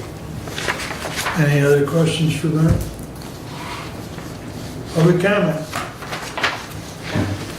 I knew you were hanging around for that, Joe. Well, I wanted to listen to the budget stuff because, like I said, I was going to send you guys the email because I have some questions because I can't make it to, well, there's not going to be one, but I was going to make it to the public hearing. But you hit everything. One of the things I talked to Brent before is like I had a question Lifeways, and he said it was going to come up, and it did. And it did. I think that's probably what hit their thinking is going to bring up. But there are a couple line items. I don't have the budget in front of me that, as a citizen, I'm just wondering what they are and why. One would be, it's under the veterans area, and it's for soldiers and Navy. Soldiers, sailors, really. It's like $150,000 if I remember right. I'm not for sure what that's for. I don't know, maybe after I'm done you can maybe educate me. And then the other one, it was a youth one, is like $900 and something thousand, and I suspect it's probably the youth home. I'm not for sure. Or maybe foster care or something like that the county pays. I don't know, but as a citizen, I was just kind of curious about that a little bit. And then I don't have to send you an email asking my questions. That would answer all my questions. The other thing, I want to talk about misinformation a little bit, because there's a lot of it out there, nationwide, but especially here at local level. And any bit of misconception can turn into a misinformation that can spread like a wildfire in the community. And I know, Mark, I have respect for you, and I know you didn't mean it the way it came out. So if there's anybody out there watching this, when you guys are having a good conversation about the budget, or not the budget, about the insurance, it kind of made it sound like, as a person watching, that maybe, Brent didn't care about employees. That is not the case. I can guarantee you, I've come to all these meetings or I watch them, Brent Manager really cares about the county employees. He really pushed that. But he's also a budget hawk. And he's just doing his job as, and like Doug, on the board as a budget chair, and money's a thing. So I just don't want anybody out there to take what you said and say, oh, Mark's all over Brent about being out for the employees. Because you know how misinformation spreads like wildfire, and that is not the case. And I just want to make sure I brought that up. Also is, you drive around the county, in our county history, you have townships named after families. You have roads named after families. In our history, where certain families in our county history have done a lot towards our community.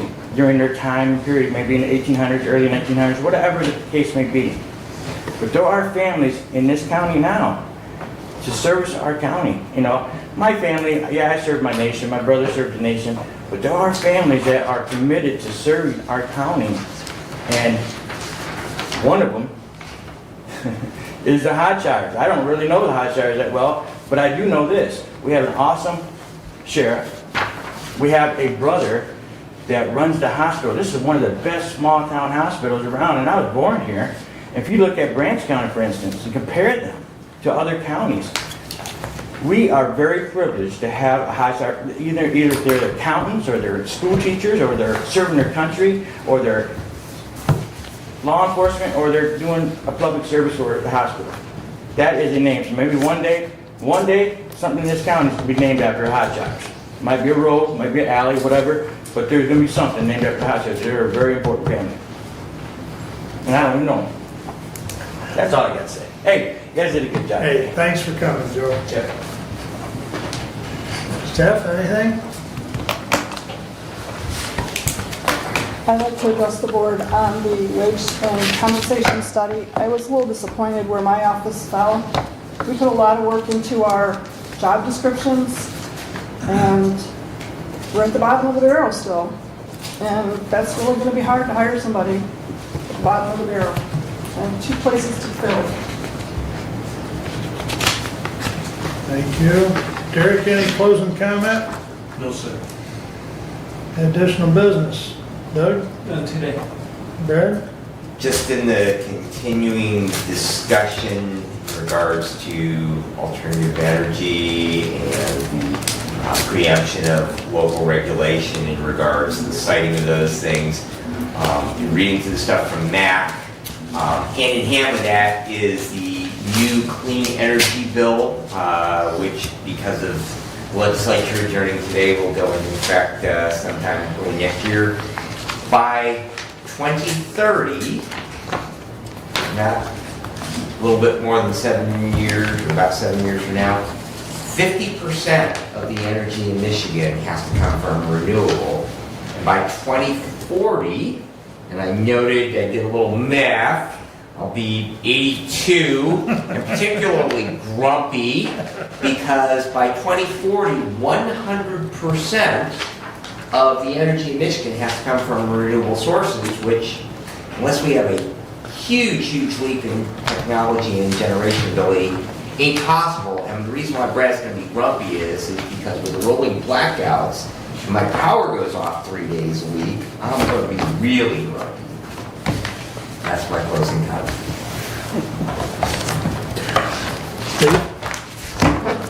Brent? Just a follow-up to the budget, one thing that we did not talk about when we bring that back next week, the revenue on that, primarily the property tax revenue, is proposed at levying the maximum allowable millage rates that we can for the general fund on the maximum allowable anticipated property tax value that we have. If we don't do that, then we can't fund any additional money for capital service project or anything else. And so when you consider adopting that budget, remember that when it comes time to levying the taxes to fund that budget.